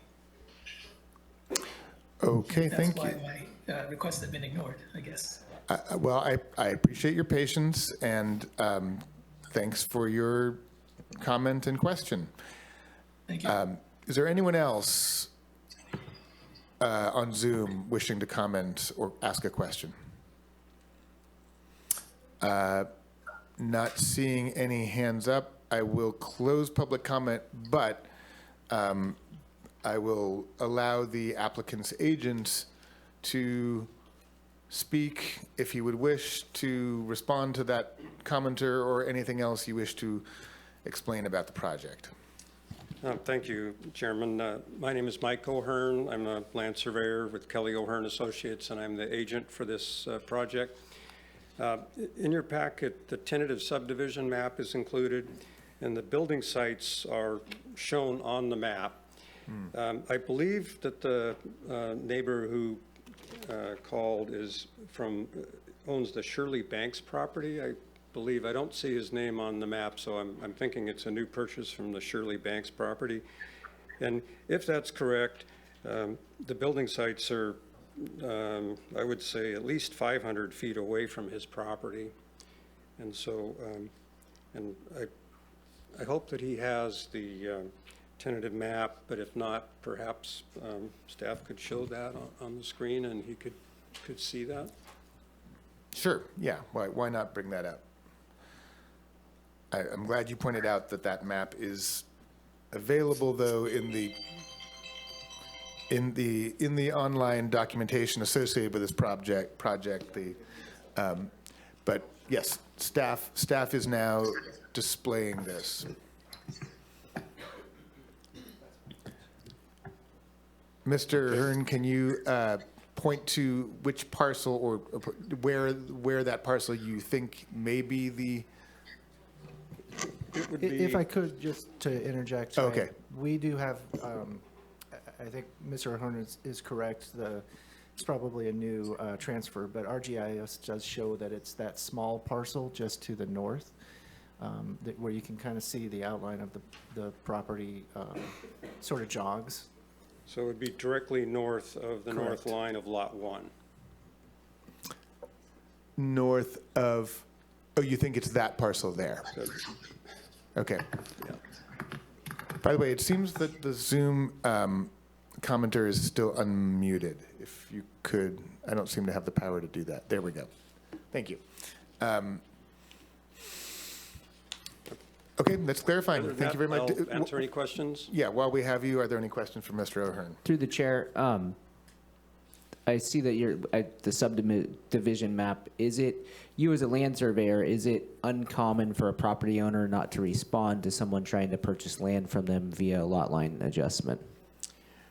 Well, negotiations for real estate take all forms. So I asked the applicants if they had heard from the neighbor, and they said they haven't. So, you know, one of the applicants, John Winsler Sr., died a few years ago. Possibly his contact information is being used. I'm not really sure. But the applicants are available. They could be reached through my office or through the planning department, and I think they would be willing to respond in some fashion. Okay, thank you for that. Thanks so much. Thank you.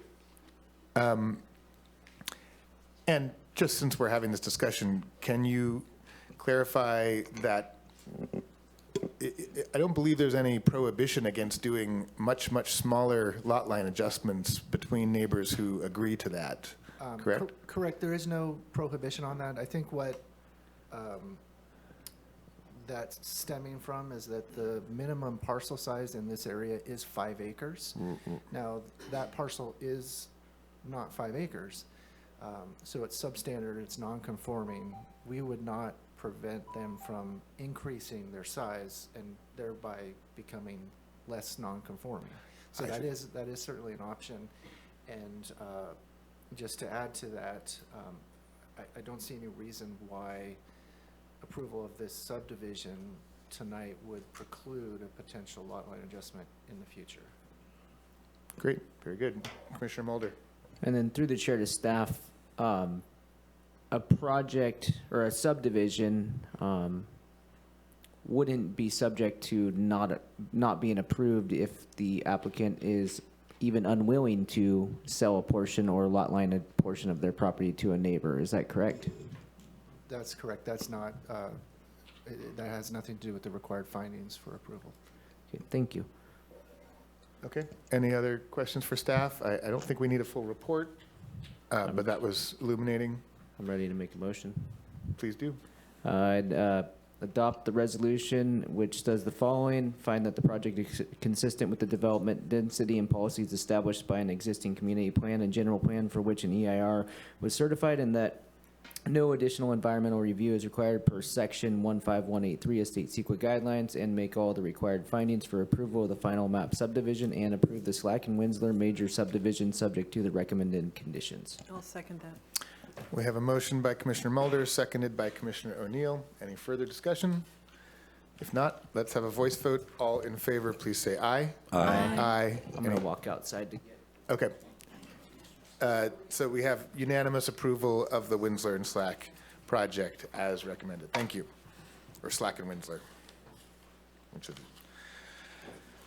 And Director Ford, I think that was a good, healthy suggestion. I'm glad you made it. Have that settled quickly and not make those people wait around for another 2 hours. Hour and a half, whatever. Yeah, no, not 2 hours.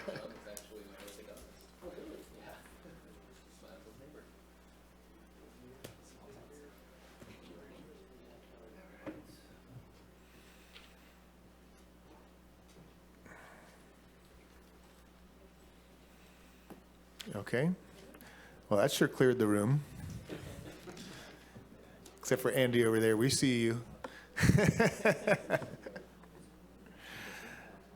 Okay. Thanks for your patience, Mr. McNamara. And now, why don't you, well, as noted, I was, I need to give the opportunity for public comment on this. We did hold public comment on this item at our last meeting, and at the time, we intended to complete it and close it, since everyone who was present wishing to speak did so. But given the fact that there's a mention in the agenda of opening public comment, I've been advised that anyone who did not comment on that item at the last meeting and wishes to do so now should have the opportunity. So I will just see if there is anyone on Zoom or phone who wishes to comment on the short-term rental ordinance. Okay, not seeing any hands up on Zoom or in the room. We will close public comment finally. And now, Mr. McNamara, why don't you start us off? Thank you, Chair Levy. Before I begin, if the chair would like, I can address some of the written comments. I know that that was kind of mentioned via email, some of the accessibility of commissioners being able to view those comments previously. And so I can address those if you'd like, or I could go ahead and proceed with the presentation. I appreciate you offering. I think it would be great if you actually could just give a rundown or overview of the recent public comments. Thank you. And so comments submitted by Better Neighbors LA. This was a standard letter that's been submitted multiple times. I believe that the commission is fairly familiar with it, and so I don't feel that I need to address that separately. Our second written commenter was John, and it was more so surrounding the provisions that have been added relative to AOB.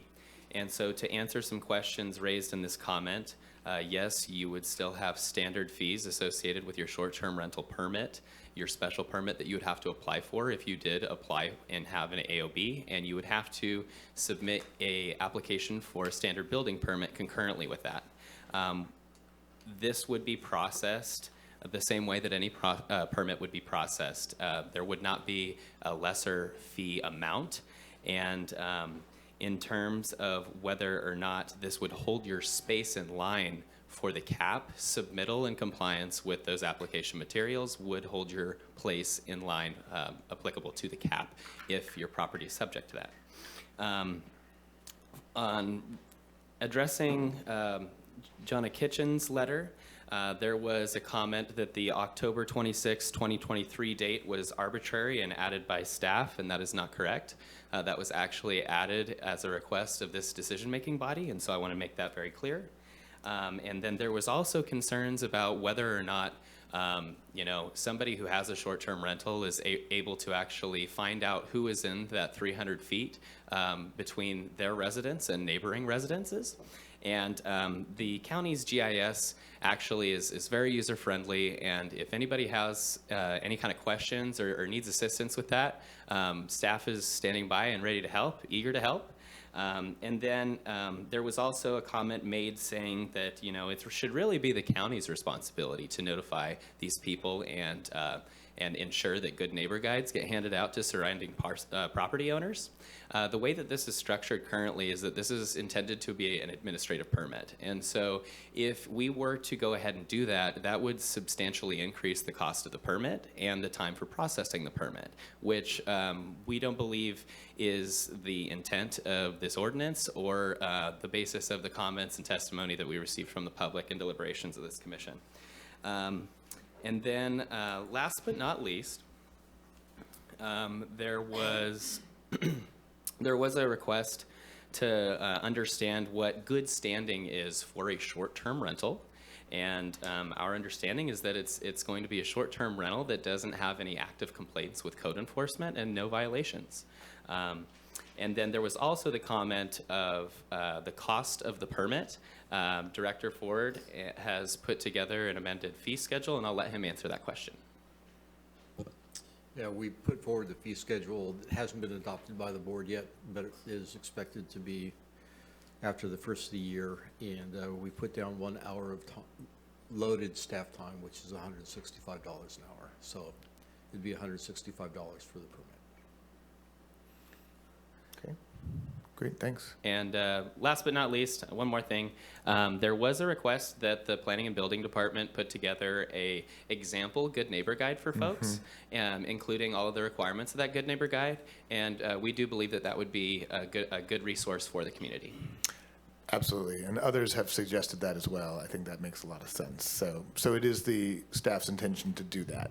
Yes. A template will be available. Yes, we're going to try and have something available prior to the Board of Supervisors hearing. Great.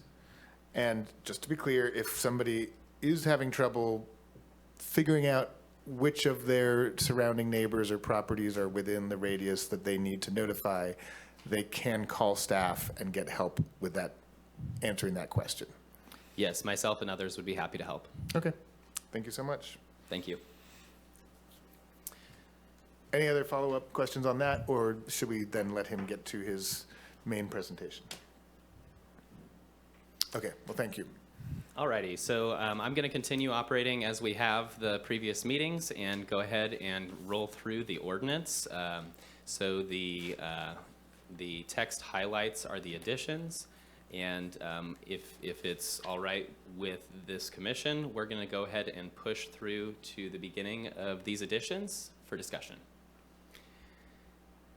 C here was added, just stating that evidence shall be submitted that no outstanding taxes are associated with a subject parcel if they are to, remain in good standing and have that short-term rental permit remain in effect. And then for violations, so that it was more of a broadened scope for all Humboldt County jurisdictions, us, environmental health, et cetera, we added of Humboldt County Code to encapsulate and envelop those requirements.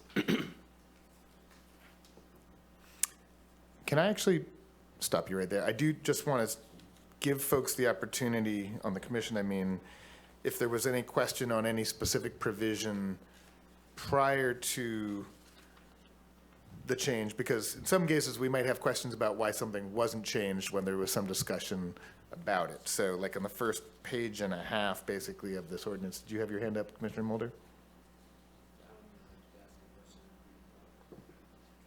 Okay. Well, I have a couple, actually. I'll try to keep it real simple and brief. Under existing operations on the first page,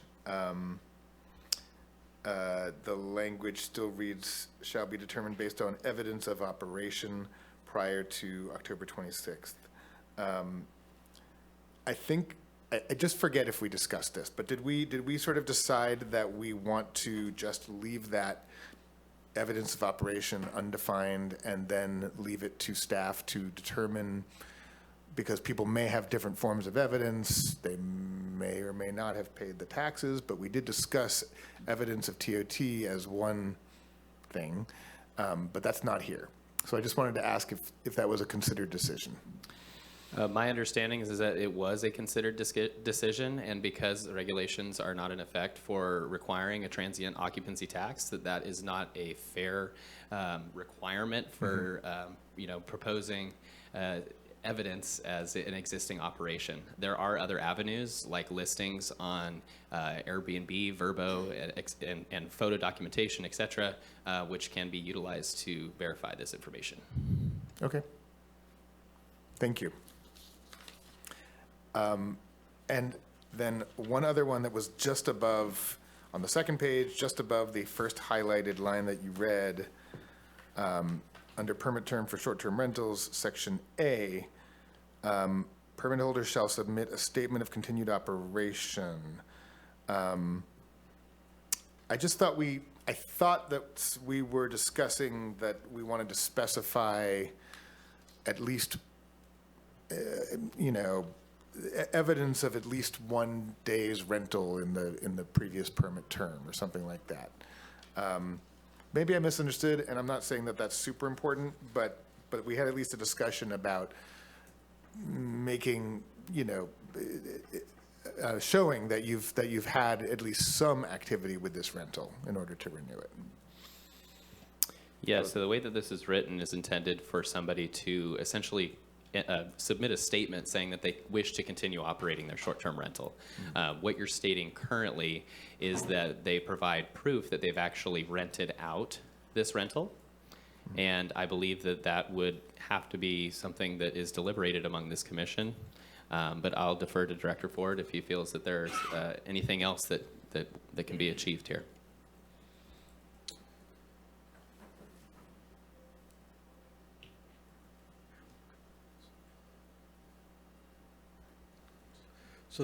So I think I do recall the discussion that was that the commission did want to see some evidence that it had been utilized, so that you can't just hold the permit and not use it. So if it is still the commission's desire to see at least one day of rental receipts, then we can certainly do that and make that change. Thoughts about this? Well, they should have been filing income tax returns Correct. and be able to show you Schedule C, and that should do it. Unless they're dodging taxes. So we could leave it fairly vague, but there just would need to be some kind of either rental receipt, tax Right. return. You guys can figure that out. Yep. Yeah. You can make a list of what's acceptable. Absolutely. I'm not suggesting that we specify exactly what evidence would need to be shown, but yes, Commissioner Mulder. So I read through this a little bit differently. I remember the conversation. I just read it. The permit holder shall submit a statement of continued operation as provided by the Planning and Building Department, which I was under the impression could state minimum one-day operation as we discussed. I also hear you wanting to have something in there a little bit more defined. I'm not opposed to putting in something. I liked, when I read a lot of the parts that gave a little bit more flexibility for the department rather than honing in policy and getting really, really too nuts and bolts, in my opinion, letting the flexibility happen so that way staff can be like, okay, well, this works good, rather than coming through a new hearing to change policy. But I'm fine either way.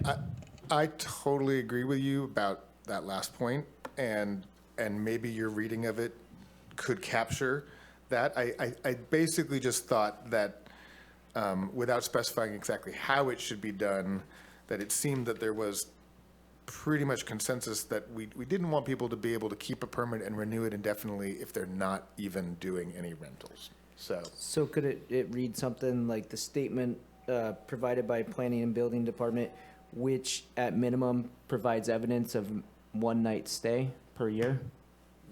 Is that something realistic? That's too specific, I think. Yeah, I think we tried to combine two statements there, and maybe something got highlighted and deleted accidentally. But I think there should be, the permit holder shall submit a statement of continued operation. I don't think that could be provided on a form by Planning and Building, but I think probably a B indicating evidence of rental of the unit during the year. Just, it could be that simple. Everybody fine with that? Do you want a motion to accept that language? Would that be more appropriate to add that language in right now or at the very end? Either way is fine. The final motion's gonna reflect these changes. So. Yeah, I think as long as we're pretty clear on what would be added and we're in agreement with it. Per the director's wordsmithing right there, adding in that. Okay, I think he is. All right, thank you. Sorry for that interruption, but I have a question on C. the highlighted line. What do you mean by taxes? Is that property taxes, income taxes, TOT taxes? What all is included? All of the above. Okay.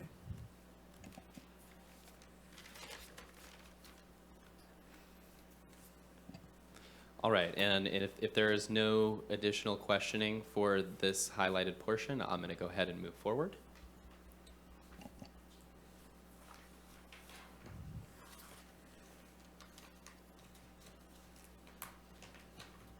Right, so there was provision added to allow for the application of an AOB, And one would have to apply for a special permit to be able to operate a short-term rental in an alternate owner builder, and concurrently submit a standard permit, building permit application so that that AOB can conform to code at the time that an AOB permit was issued, or of current building code, whichever is less stringent. To answer public comment that was submitted, is this going to hold my place in line relative to the cap? Yes, assuming that your application is deemed complete when you submit. The application for the short-term rental? Yes, as long as the special permit and standard building permit are submitted and deemed complete concurrently, then that would hold you your place in line. And then the application to get a building permit, but not the work itself. Is that? Yes, and then this provision reads that the permit for the short-term rental shall not be approved until a certificate of occupancy is issued by the building division. Yep, sure. Yes. Okay. All right, I'll go ahead and move on. No, please, I have a comment Yes. back on the cap. And I'm fine with that we've agreed on this 2% cap. But I'm trying to find a way to protect some of these over-impacted community plan areas.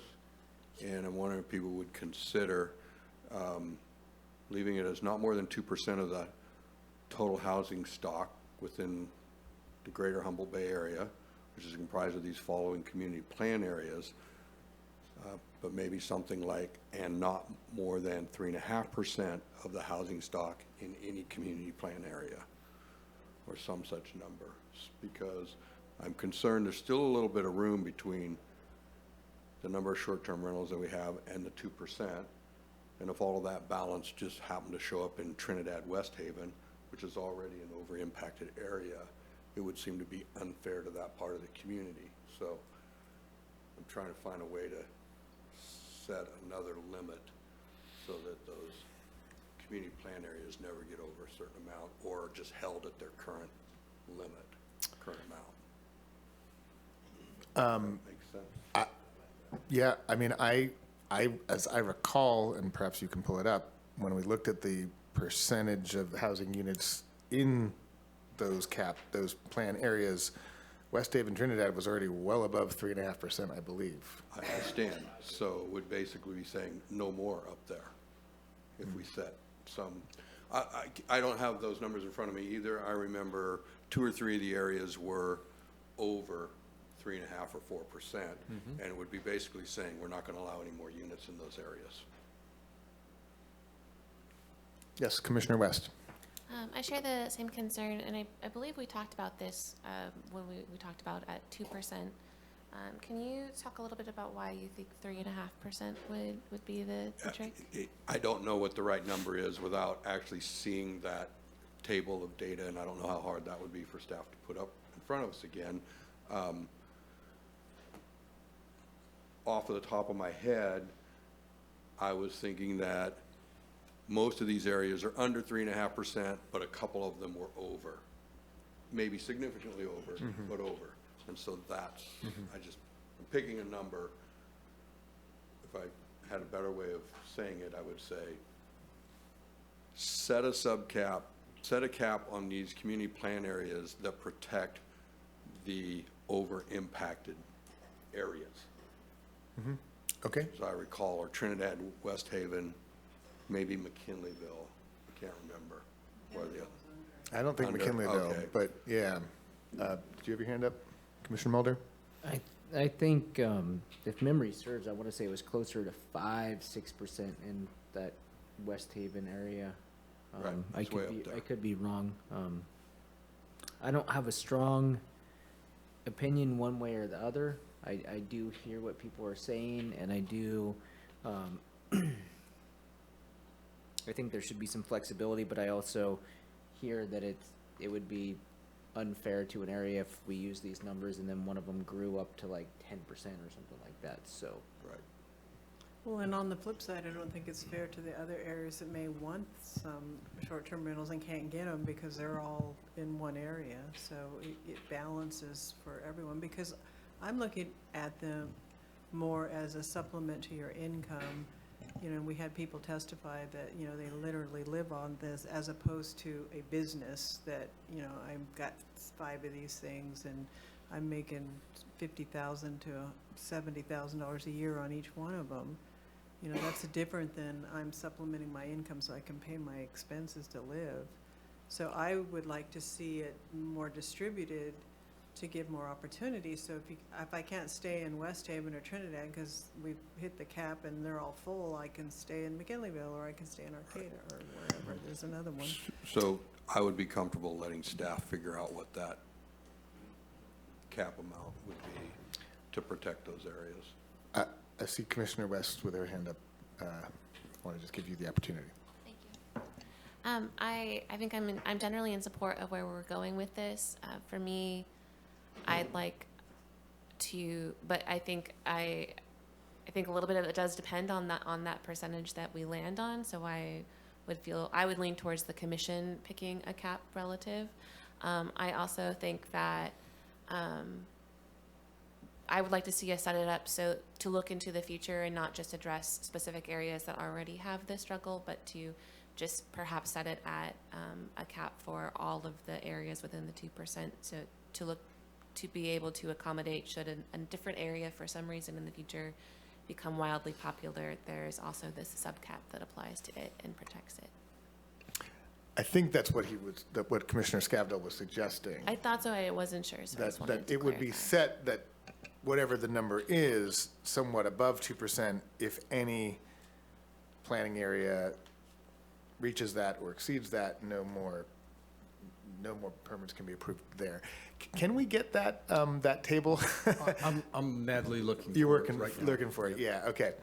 I did want to just kind of re-jog our memories based off of my notes. Yeah. Even though the information that's going to be presented to you right now is an informal aggregate of what we were able to pull of existing operations, right? And so that the cap isn't going to necessarily take into account home shares and existing non-conforming because they're not going to apply to the cap. Yeah. And so and this is on the basis of my notes, so, you know, give me some grace here, but if we were to say increase that percentage in these CPAs, it could potentially increase the overall aggregate number of short-term rentals in these areas because you have existing operations which would, in these areas, not apply to the cap. And so it may be more prudent to look at an overall aggregate in specific impacted communities rather than a percentage for new. Sorry, I wanted to just, what you said at the very end, it may be more prudent to look at an overall aggregate within the impacted plan areas? So what was the distinction you were making there? On a basis of the community planning areas that do have higher short-term number aggregates, there are going to be a number of those that are home shares or existing non-conforming.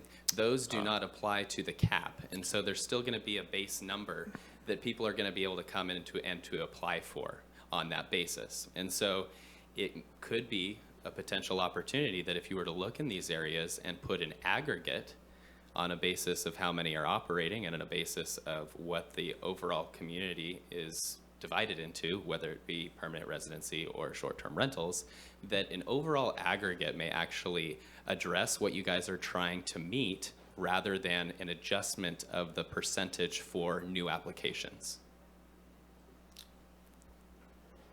And I'll digress to you.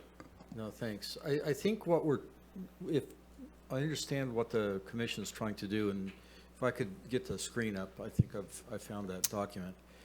Okay, yeah. It is that, sorry, it's so small. Is that rather the aggregate is good, but then that allows some of the different areas to be very high. And so in this particular case with the coastal zone, we see that the percentage within the Trinidad area plan and the North Coast area plan are above 5 and 6. And so some of the others are just fine. obviously Shelter Cove is very high. When we go down to the inland areas, most of those are fine except Trinidad and West Haven And Oric? and Oric. Huh. Yeah. So by setting a cap for each of the plan areas, in addition to the overall aggregate, what you would do is identify those really at that point. If we followed through the way it's structured, those would be then come non-conforming, and we would not issue new permits in those areas. The existing ones would be permitted but non-conforming. Right. And no new ones would be taken until some number of the existing were to lapse or whatever. Right. And it would fall down to that specified And cap. then, right, and then we've got an important discussion later relative to transferability. Right. But this then becomes the method of trying to bring these down into the ratio of what the commission is finding to be kind of a healthy mix. Okay, I will just say, I mean, I'm very happy to entertain this. It's an important discussion, but I recall, and we talked it through before, you know, there's at least some reason to be concerned that if we essentially freeze the ability for any new short-term rentals to occur in the places where they're currently most popular, i.e., you know, Trinidad, West Haven, Oric, we end up putting more pressure on the communities that have, to this point, been less impacted in terms of the density of these rentals. And, you know, that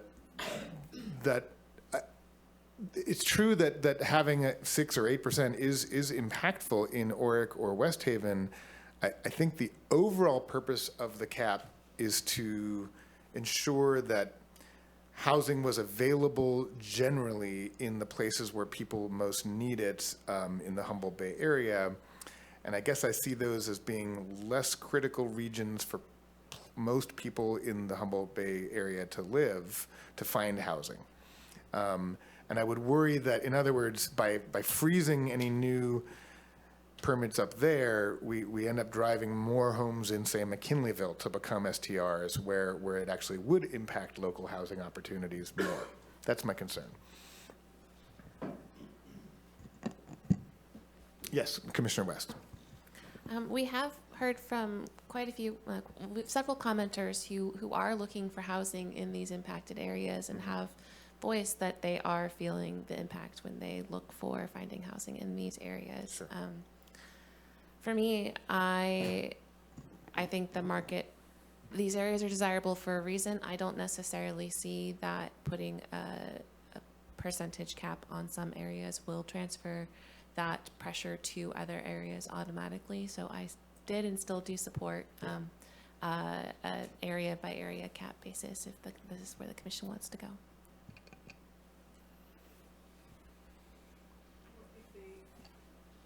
Could there be a provision in here that if they were going to be exceeding the cap, they could come to the commission and ask for a change? I mean, it would be on a case-by-case basis, and they could make their argument, and somebody would approve it or not approve it. I don't think the cap is one of those things that can be You can deviate from. deviated from with a special permit. Okay. Mm-hmm. Commissioner Mulder?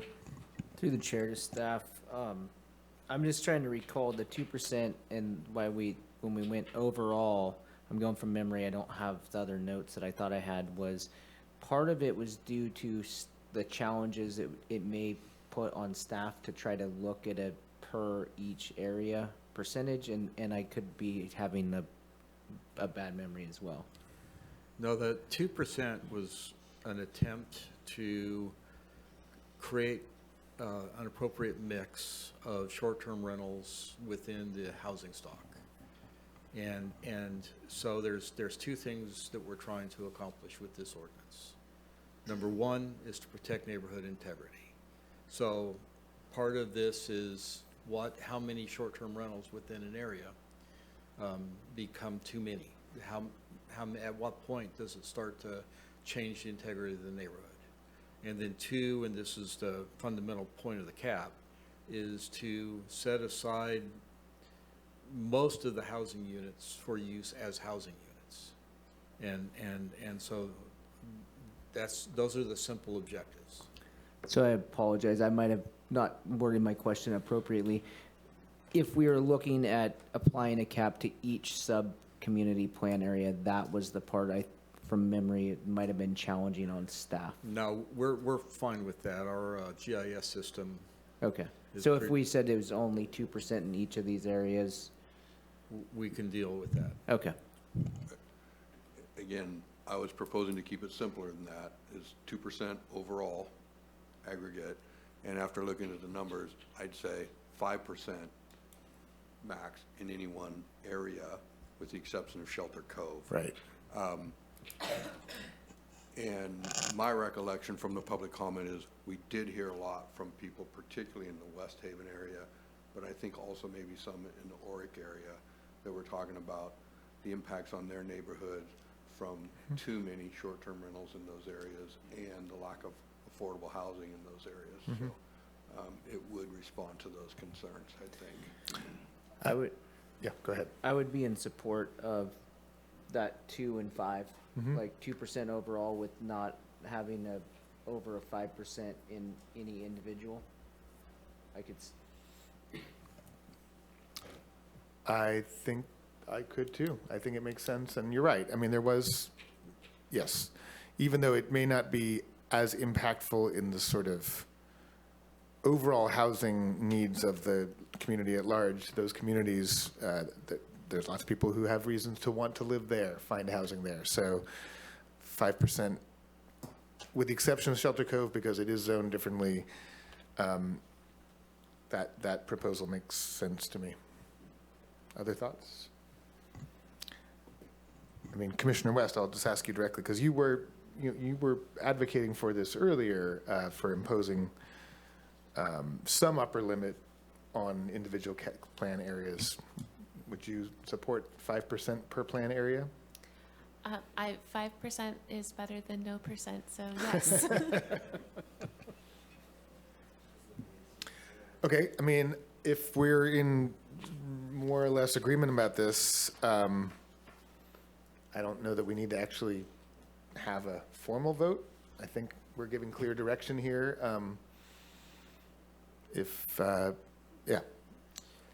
So, yeah, we would just recommend that at the end of that section, which is 6.0, and if you can get it back up on the screen, .05.10.2.1.1, at the end of the sentence, we'll just add in a section, not more than 5% of the housing stock in each of these areas can be used for short-term rentals. But that doesn't mean that if they have a shared unit, they still you could exceed the 5%. It's only when it's a standalone, right? Correct. Yeah. Yes, Commissioner West. I think I misunderstood this, but I just want to clarify, this is an important topic. Did I hear you correctly that all of the non-conforming activity that's happening right now, grandfathered, would not count towards the cap? The way it's intended right now is that we will probably exceed the cap with all the pre-existing that come in. But so we will exceed the cap, but we will not permit new additional units until we come below that cap again, right? Correct. Okay, great. That's what I thought. I just wanted to make sure. Yeah, that was my understanding as well. But I also want to specify that what we're saying here would apply to any community plan area anywhere in the county, in the unincorporated county, except Shelter Cove. So it would not just be limited to those listed here. If that's what you want, that's different than what I was understanding. Well, I was thinking it was 2% for the Humboldt Bay area, and then 5% within any one of those plan areas. One of the core components of the compromise that's been worked out through all the dialogue is to cut out the rest of the county from the cap.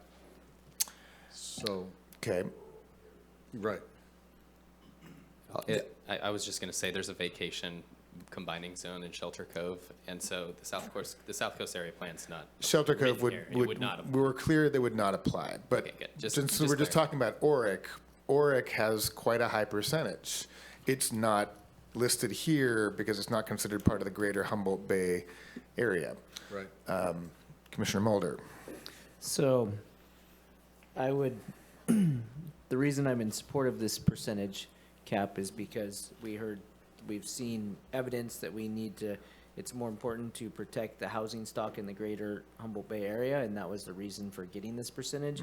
When we get farther out rurally, I think that being able to diversify economies and people to be able to hold properties, I wouldn't be in support of like putting caps out there.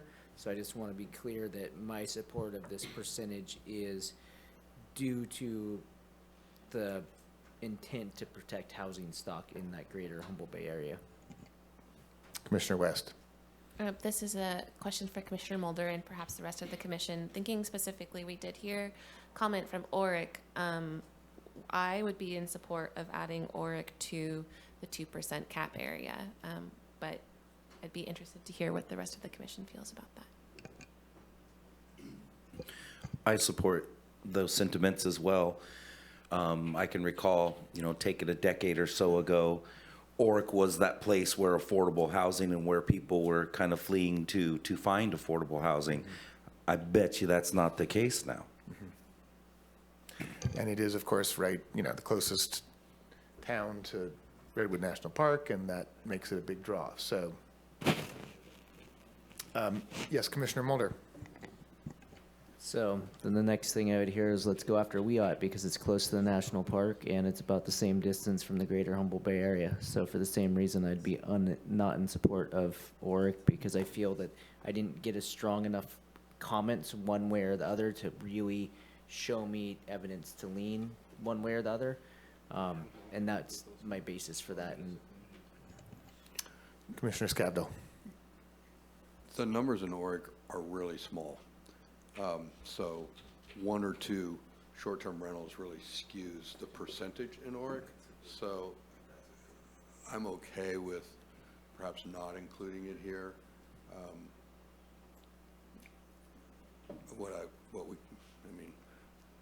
I don't know what happens in the future if we actually create more community plan areas, because one thought would be to have an Oric community plan area.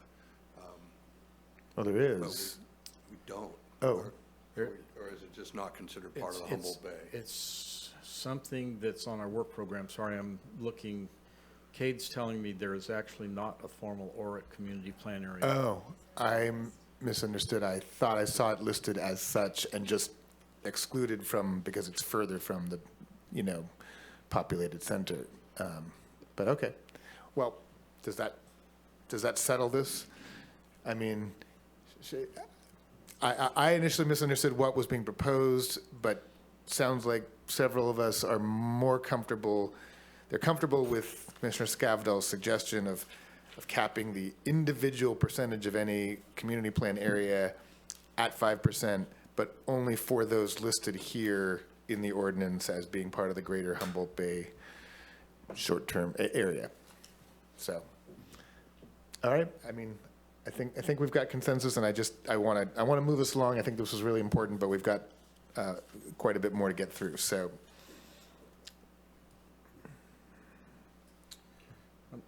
I just want to verify something if you give me a moment. okay, sure. Yeah.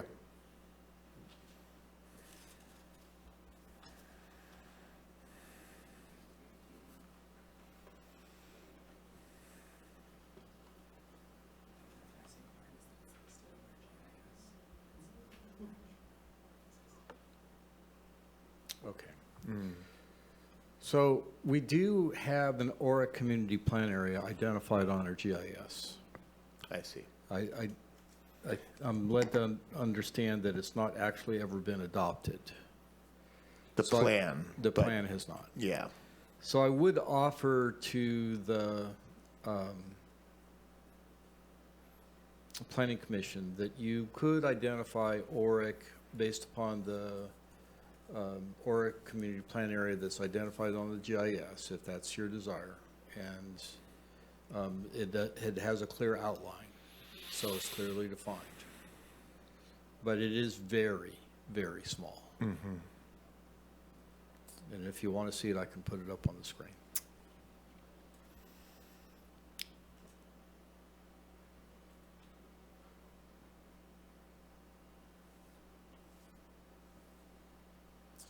So this is it right here. So it basically just covers downtown Oric.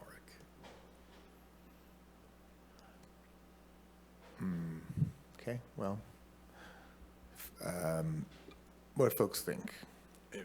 My recollection from the other numbers, there were 11, I think, STRs in Oric, out of something like 162 or something like that. So,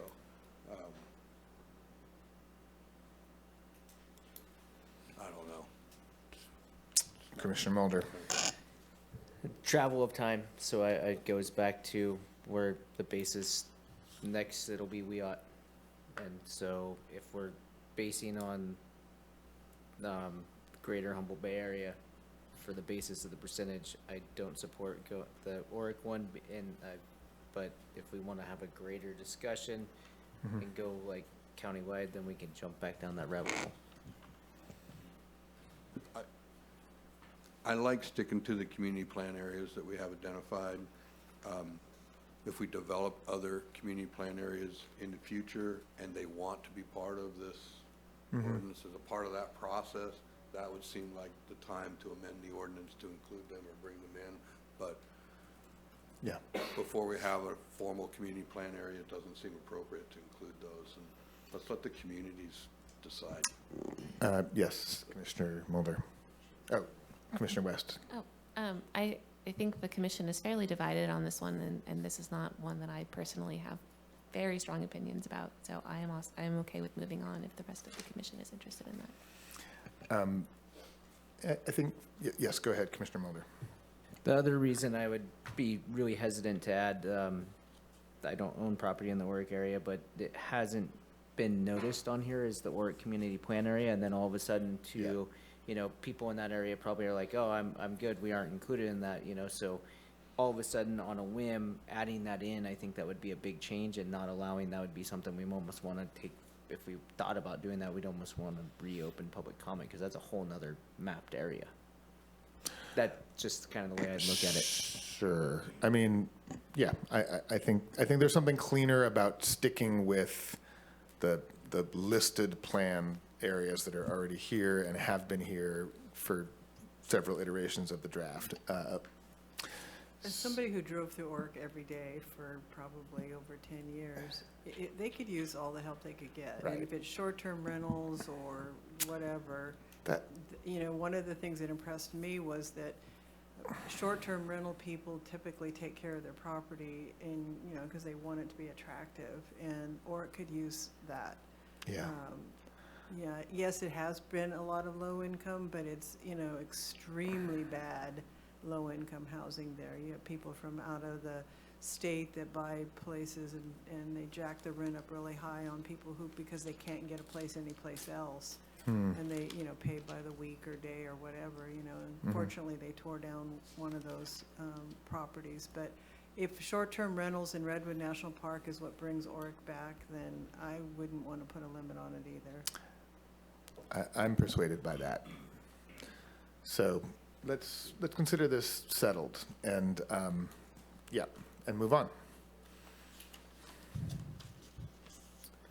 All right.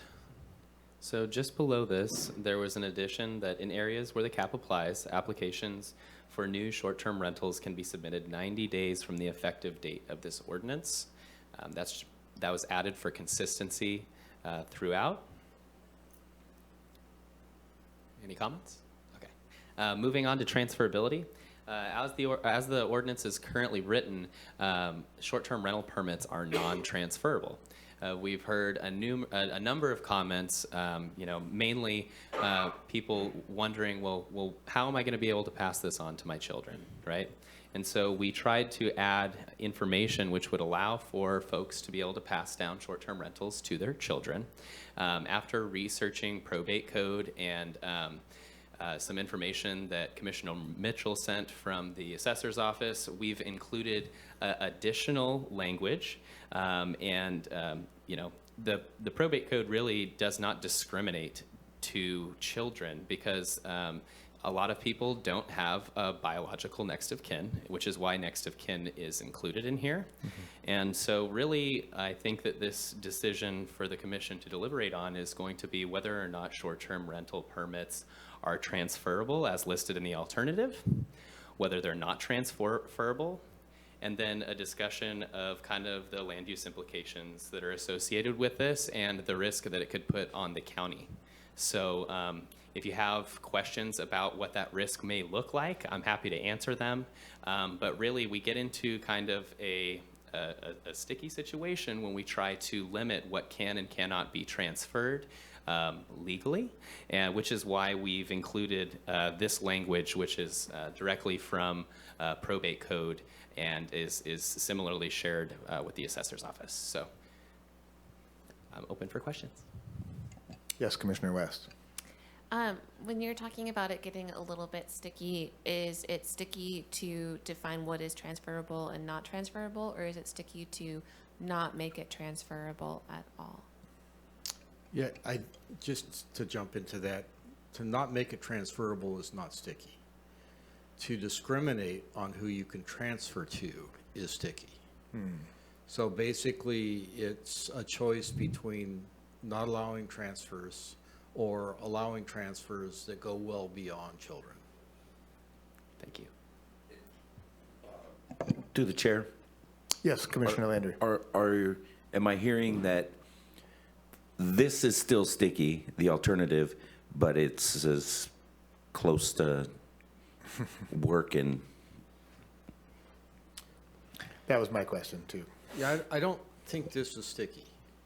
The alternative. I think the alternative works. Because it's grounded in other parts of the code. Right. The struggle becomes one of the objectives that we're trying to get with the non-transferable, and this is the policy decision, is that, there was a desire to not see short-term rentals become permanent commercial uses within a residential neighborhood. And it's hard to get around that when you start to allow it to be transferred. Commissioner Mulder, and then Commissioner O'Neill. So, as someone that supports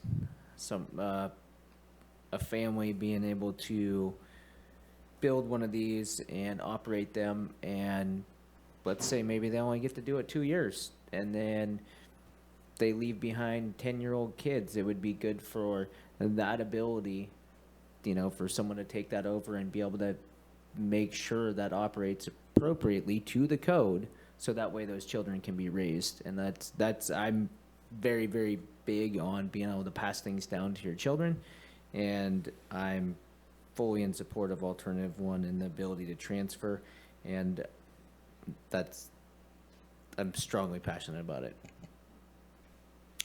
I did see Peggy's hand up first. And then. The only question I have is, I agree, I mean, if anyone disagrees, maybe they need to say that, but the only question I have is, do they have to designate who they want it to go to? I mean, you don't want to have some, 5 kids running in going, Mom wanted me to have it. Do they have to have a will or something?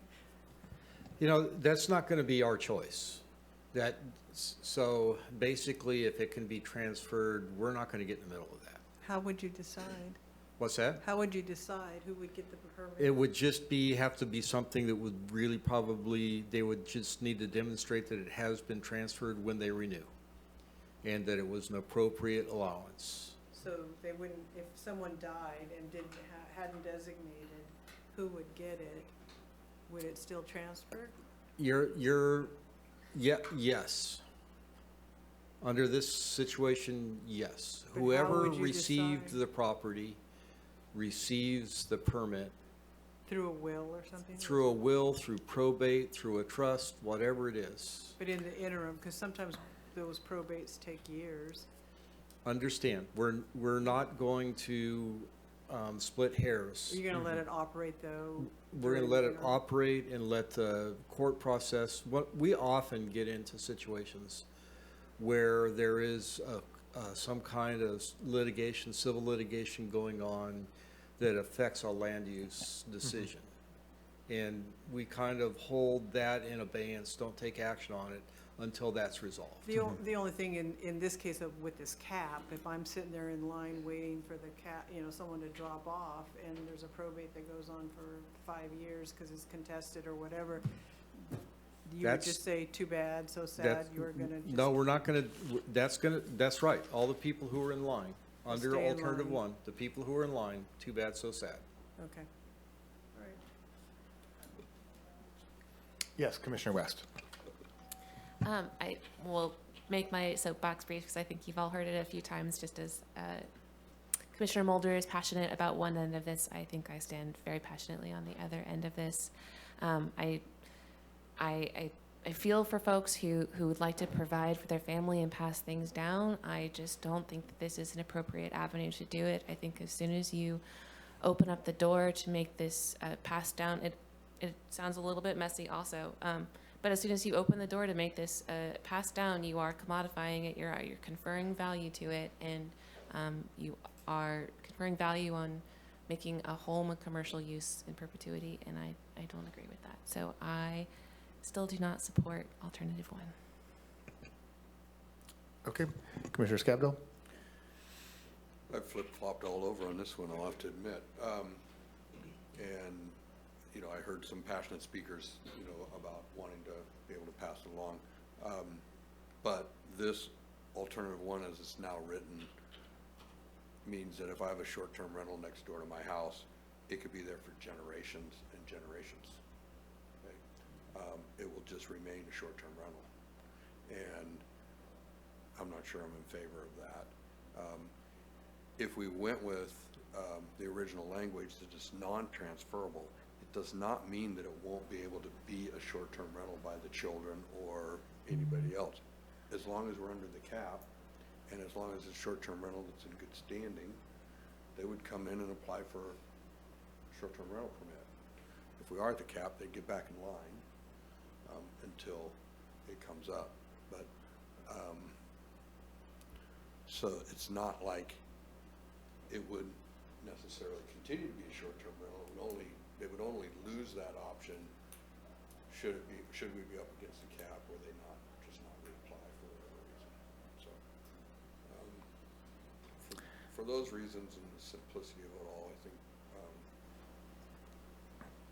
less is more. Just make it non-transferable. Okay. Anything in? Yeah. What are we getting at? Are we like 4-2, 3-3? Can we take Yeah. a vote? Sure, I think we've probably Well- discussed. Yeah, Commissioner Landry? I'm, the testimony that we heard, I too, kind of flip-flopping all over the place. And I trust our staff's wisdom in that if we have this transferability, then that leaves the door open for the commercialization of this. And I think I would run along that lines with the less is more. And my heart kind of also aches for some of the testimony and folks that we've heard. Okay. I think we've probably discussed it enough, and I'll just take a vote. Or yes, did you want to add one more thing? Or? So, my only hesitation is I swear that we kind of maybe possibly might have voted on this before, and I would like to double check if that is double check with staff. Thank you. The reason that there's still an alternative here is because we weren't completely clear. There was some concern that we couldn't just limit it to children, to offspring. And so we went and we did the research. And so we're bringing back what we feel is legally defensible. And so this is fundamentally the last decision that exists in the ordinance for the commission to make. Now I remember. Right. Okay, well, why don't we just do a roll call vote for the drama of it? That was a first by Commissioner West, second by Scavdall. Oh, I guess there should be a motion before we take a vote, yeah. So what are we voting on, to accept this or to not, or the alternative is to not even transfer? As I understand it, those are the only alternatives that seem to be on the table, unless somebody has a brilliant thought about another one. We've got the existing language, which simply says it's not transferable. As Ivor said, Make it very simple. yeah, you can, in many circumstances, probably most circumstances, there's no reason why they couldn't just reapply under a new name, but if they're at the cap, blah, blah, blah. And then this alternative would change what is in the existing draft. Yes, Commissioner West. I will go ahead and move that we approve the original language that says that this is non-transferable. Okay, we have a motion. And I'll second. We have a second motion by Commissioner West, seconded by Commissioner Scavdall. Commissioner Mulder. Just throwing out discussion, possible alternative idea that just came to mind of the transferability to still allow for, what if there was a cap on that it couldn't operate for more than 10 years or 5 years or something like that without applying for a new permit. So that way it wouldn't completely close the door, but also wouldn't leave it to commodify into perpetuity. Just throwing that out, the idea before you vote.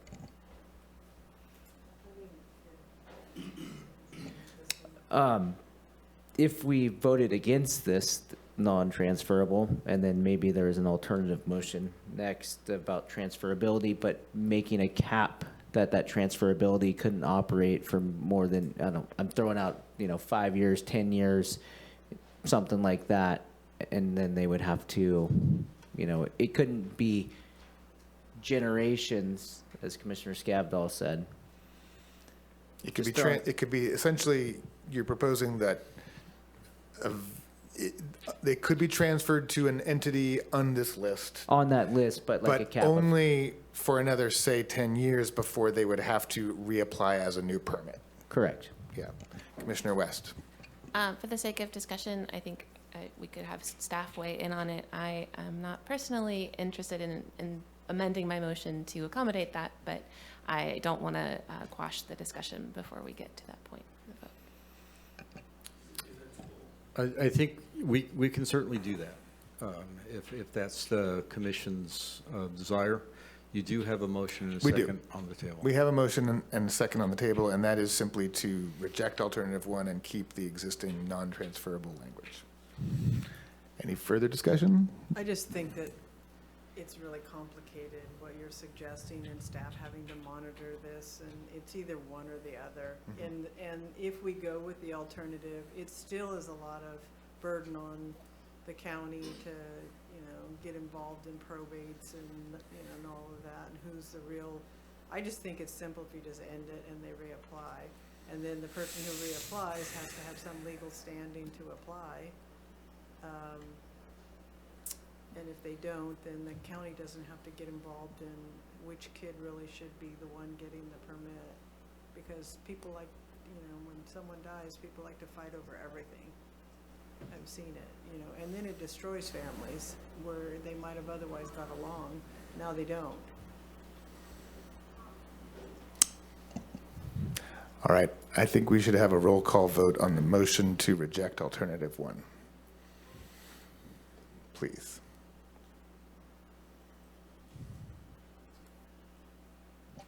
Ivor Scavdall. Yes. Noah Levy. No. Lonix Landry. Yes. Thomas Mulder. No.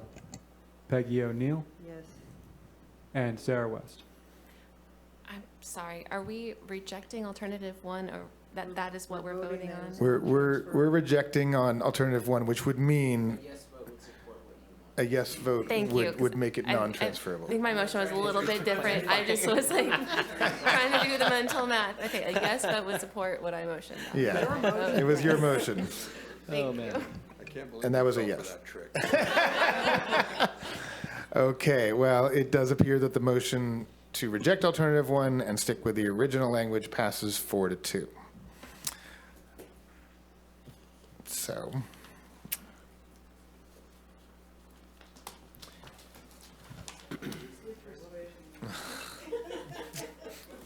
Sorry, man. I was with you, I thought. All righty.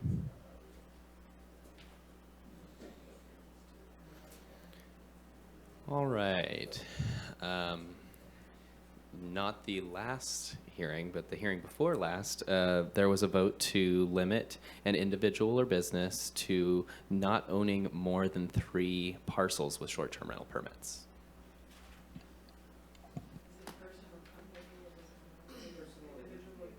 Individual or business, yes.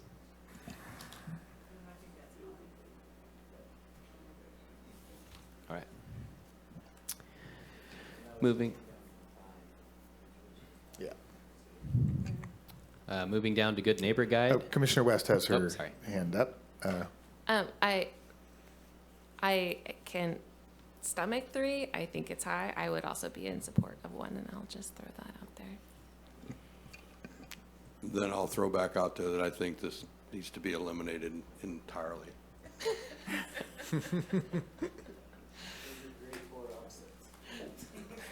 And I think that's where we were when Commissioner Landry threw out 3. So, Well, I think that, to me, I look at it as spreading it around.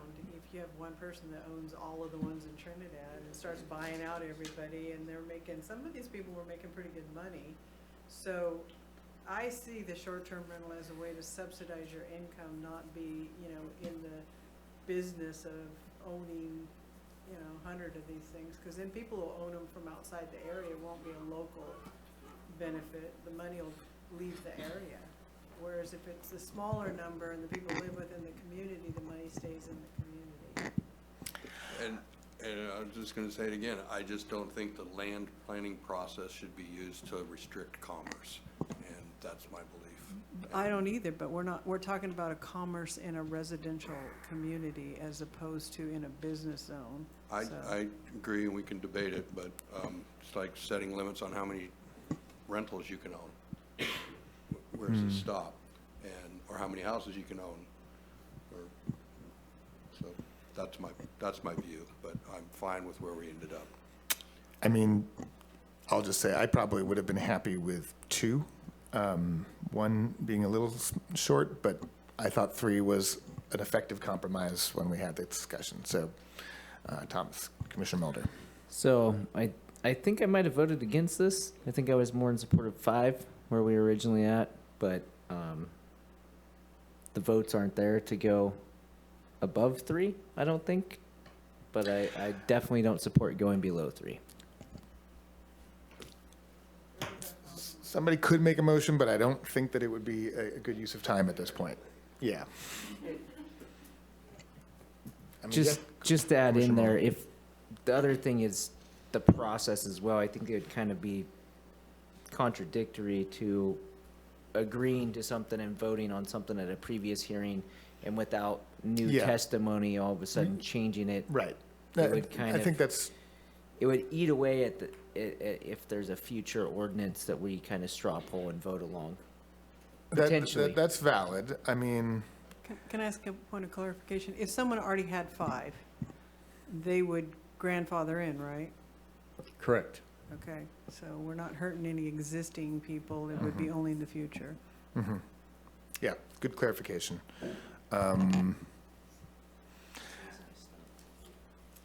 Okay. Well, so then I think we can move on. And yeah, we're getting close to the end of this. So yeah, we're still doing okay. All right, moving on. There was the addition that the Good Neighbor Guide shall also be submitted to the Planning and Building Department and must be present and available for tenants in all short-term rentals. And the reason this was added, one, so the planning and building department could vet this Good Neighbor Guide, and then two, because of the additions of the safety manual, which would identify evacuation routes and locations of the nearest public service facilities like hospitals, police stations, and fire stations.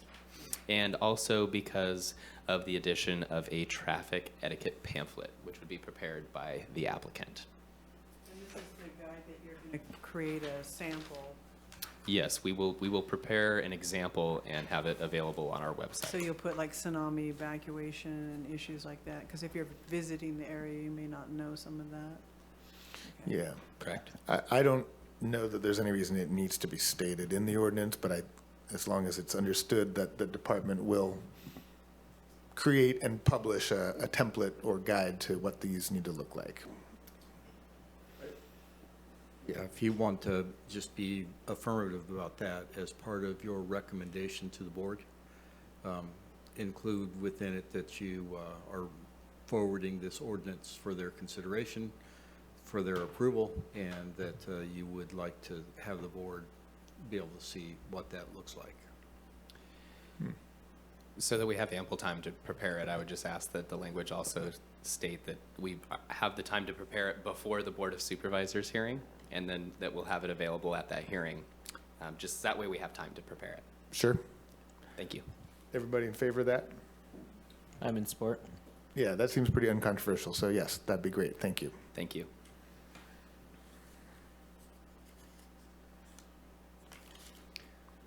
All right, private gatherings and parties. Gatherings and parties shall have no more than twice the maximum occupancy of the short-term rental during the hours of 8 a.m. to 10 p.m. If gatherings are intended, they must be included in the application for the short-term rental, and the application must include provisions for parking, which can be on-street where allowed.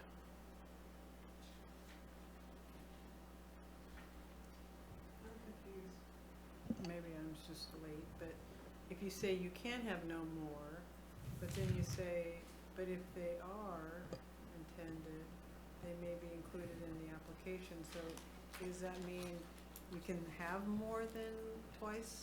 Or no, you can't have more than twice and you also have to include it in your application? It doesn't mean you can exceed the... Right, it's all the above. Thank you for bringing that up. I think that we do need to add language that during the hours of 8 a.m. only during the hours of 8 a.m. to 10 p.m. Otherwise, it's the maximum occupancy. Okay, I just was, I couldn't read it right. It might just No, be the hour of the... Suddenly, it popped off the page at me as well, so okay. Thank you. That's I great. also had problems with the one where you could have 2 adults and 1 kid and somebody on the couch. How did that be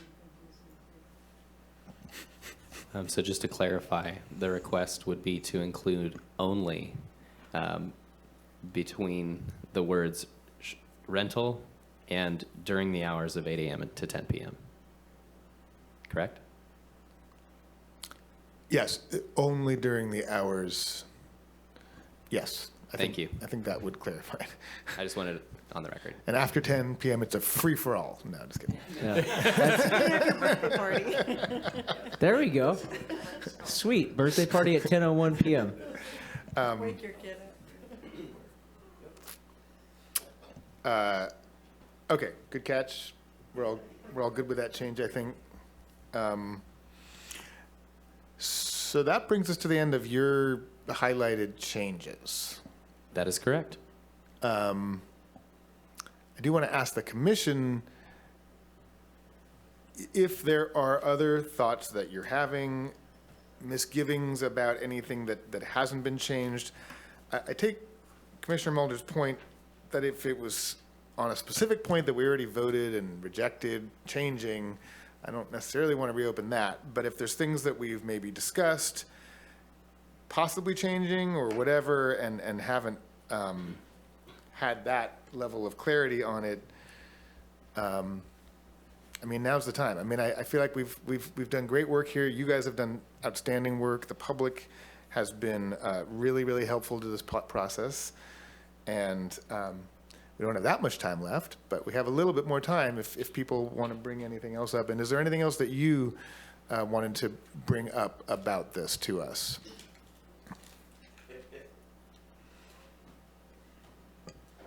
I don't think there's anything that we wanted to add at this point, just to, though, affirm that it's not only the short-term rental ordinance, we're also including a provision that allows the director to suspend administrative permits. And we Okay. didn't go through that tonight, but that's a key part of this. And There's some mention of that, isn't there? Yeah. Yeah, there is, yeah. Yeah. Okay. And so then we're doing away with the combining district down in the inland part of the Shelter Cove area, doing away with the bed and breakfast. That's really being replaced by the home shares. And so there's quite a bit of cleanup that goes along with it. I just Right. want to remind you that this is a pretty comprehensive work. Commissioner West. I actually think maybe Commissioner Mulder was Oh, did ready you- before I was, but, I was just gonna motion what the director said. oh, okay, well then I will make my comment.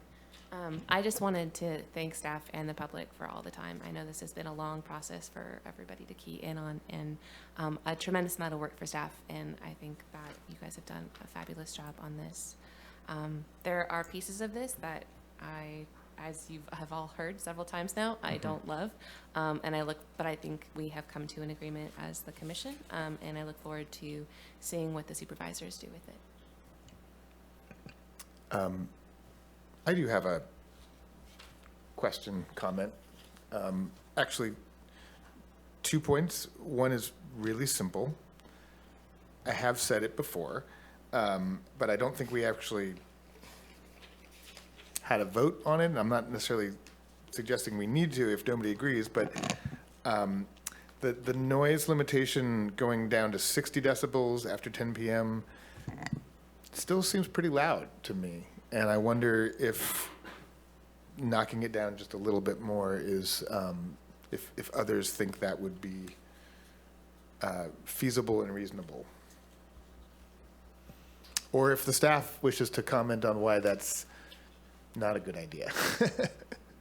Context is everything, particularly with respect to noise. So some areas, you could say 40, and that would be fine. But other areas that are within a more developed setting, that have more traffic noise,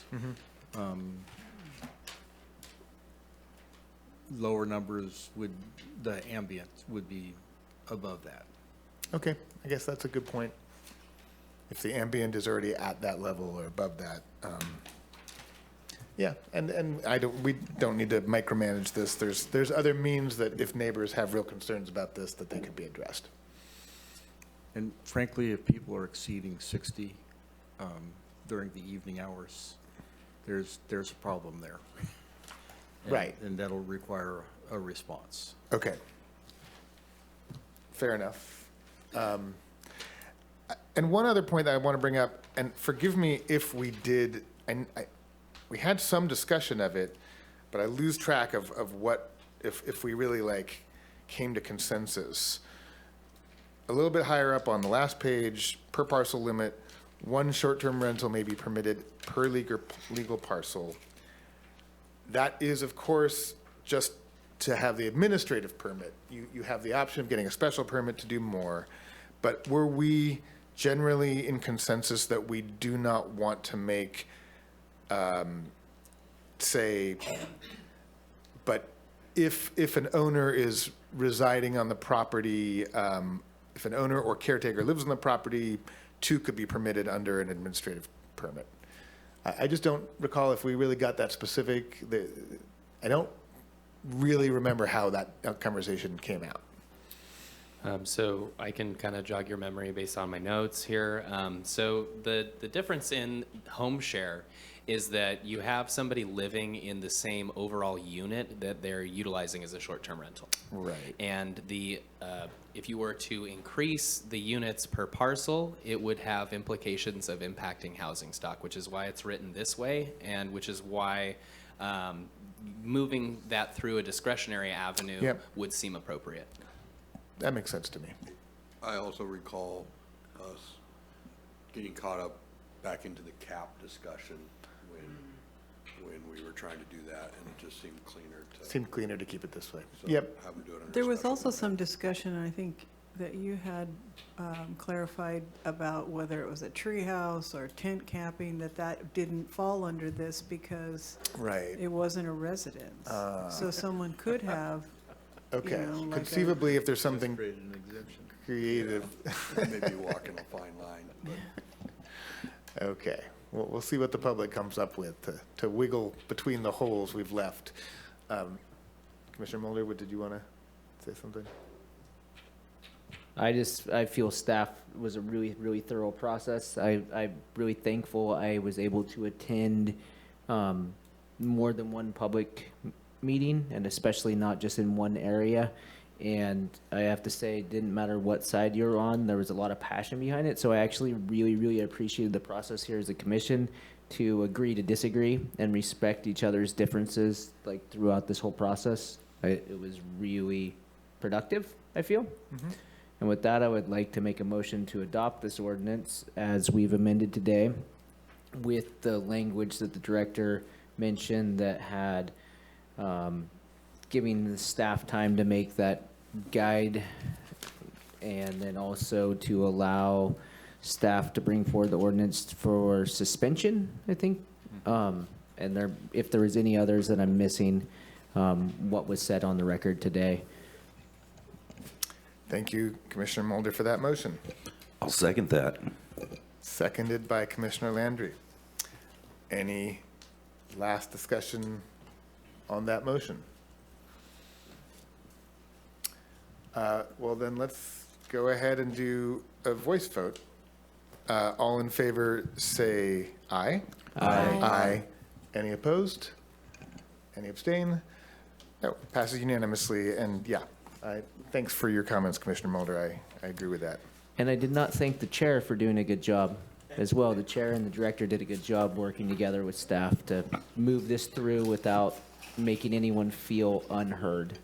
So, good job. I second that. Well, thank you. Let's go, I got a spot for him. Okay, so we actually don't have it listed here, but we normally do have a spot, if there's any time left, for a report from planner. If there's anything you wanted to update us about, Director Ford?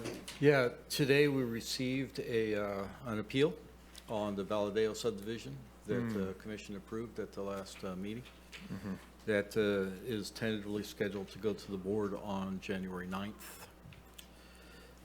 We'll look to take this forward to the board on January 16th. So it's. The ordinance? Yes. Uh-huh. So as to not put both of those on the same meeting, because Okay. that would be untenable. Yeah. You may have seen that the board considered putting an alternative to Measure A on the ballot, but ultimately chose not to do that. So there may be some ordinance work in the future for the commission to dig into. I think just on December 14th, we really have one item coming before you, which is the sign ordinance. And yes. so that meeting will be really devoted to that. Given some of the changes that we've made to the organization and how we're functioning, we're going to start having one meeting devoted to current planning related items, one meeting a month devoted to long-range planning. So that'll start in January. The first meeting will be devoted to current planning. Second meeting, the 18th. If we have long-range planning things, may still have the sign ordinance at that point, we'll be bringing those forward. And we're working on the sign ordinance, obviously. We're working on a lighting ordinance. And there's some other things that'll be coming your way in the very near future. Yeah. Okay, Commissioner West, sure. My first quick question was, just out of curiosity, how much was it to, like, how much does it cost to appeal an item that the commission makes a decision on? About $1,900 total. Okay. And then my other question was, do you have an update on when the McKinleyville, is it not area plan? That's Town center. The town center plan, thank you, might be coming before us? I know it's very fluid with all the work you have. I'm just curious on the ballpark. 9.5 months from now. Okay. We are currently working on a contract. We've sent out a request for a proposal. We received 5 proposals from environmental firms. We've selected a firm. We've met with them. They're refining their scope. And we are working at getting that contract in place. Hope to have that in place this month so that they can get to work on that and so that we can finish that process. It's only taken 22 years to get to this point. Can I ask one more question? Yeah, of course. And I think I know the answer to this, but I've heard this asked. I've had this asked me a couple times. So just for the sake, if anybody else in the public is watching and has the same question, the McKinleyville Incorporation Yes. Would not necessarily be an item that would come before this commission, correct? That is correct.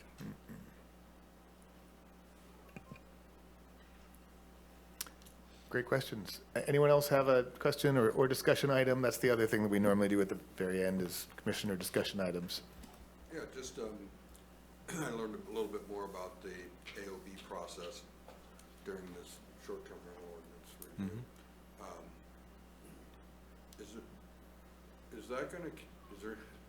Are we gonna continue allowing AOB? Is that something that we can wind down?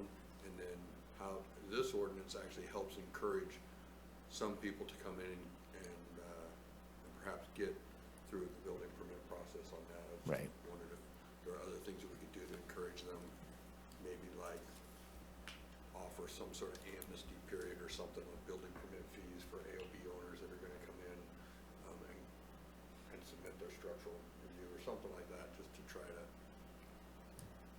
get So- out of that. So that's a loaded question. I tend to do that. I appreciate that. So there's 2 things there that I'm going to start mentioning to answer that question. One is that we do have the Safe Homes program that has been adopted and extended. That allows people who built their homes without permits to come in and get a building permit without getting double feed or having to pay fines or penalties. So that is in place. One of the important things that is related to that, frankly, is AOB, because many of those folks live in very rural areas and did not necessarily follow the Uniform Building Code or the code that was in effect at the time. And so the best way to get to a permit is through the AOB process. So if the AOB process were taken away, it would severely affect the Safe Homes program. One of the things that the board has been talking about is what's an appropriate use, though, of the AOB? Because one of the things that we've seen is people come in and get an AOB permit for a 10,000 square foot plus home. And is that really the intent of the AOB? The original intent of AOB was to allow people to use alternative building materials in developing their homestead. And so it seems to be being used even by contractors that have come in and tried to pull AOB permits. And, you know, alternative owner builder does not involve a contractor. And really what they're trying to do is build a house without having to go through plan check. Okay, thank you. Any other questions or discussion items before we adjourn? Okay, well, thank you all very much. It's 9:15 and we are adjourned till the next meeting date of December 14th. Thank you all.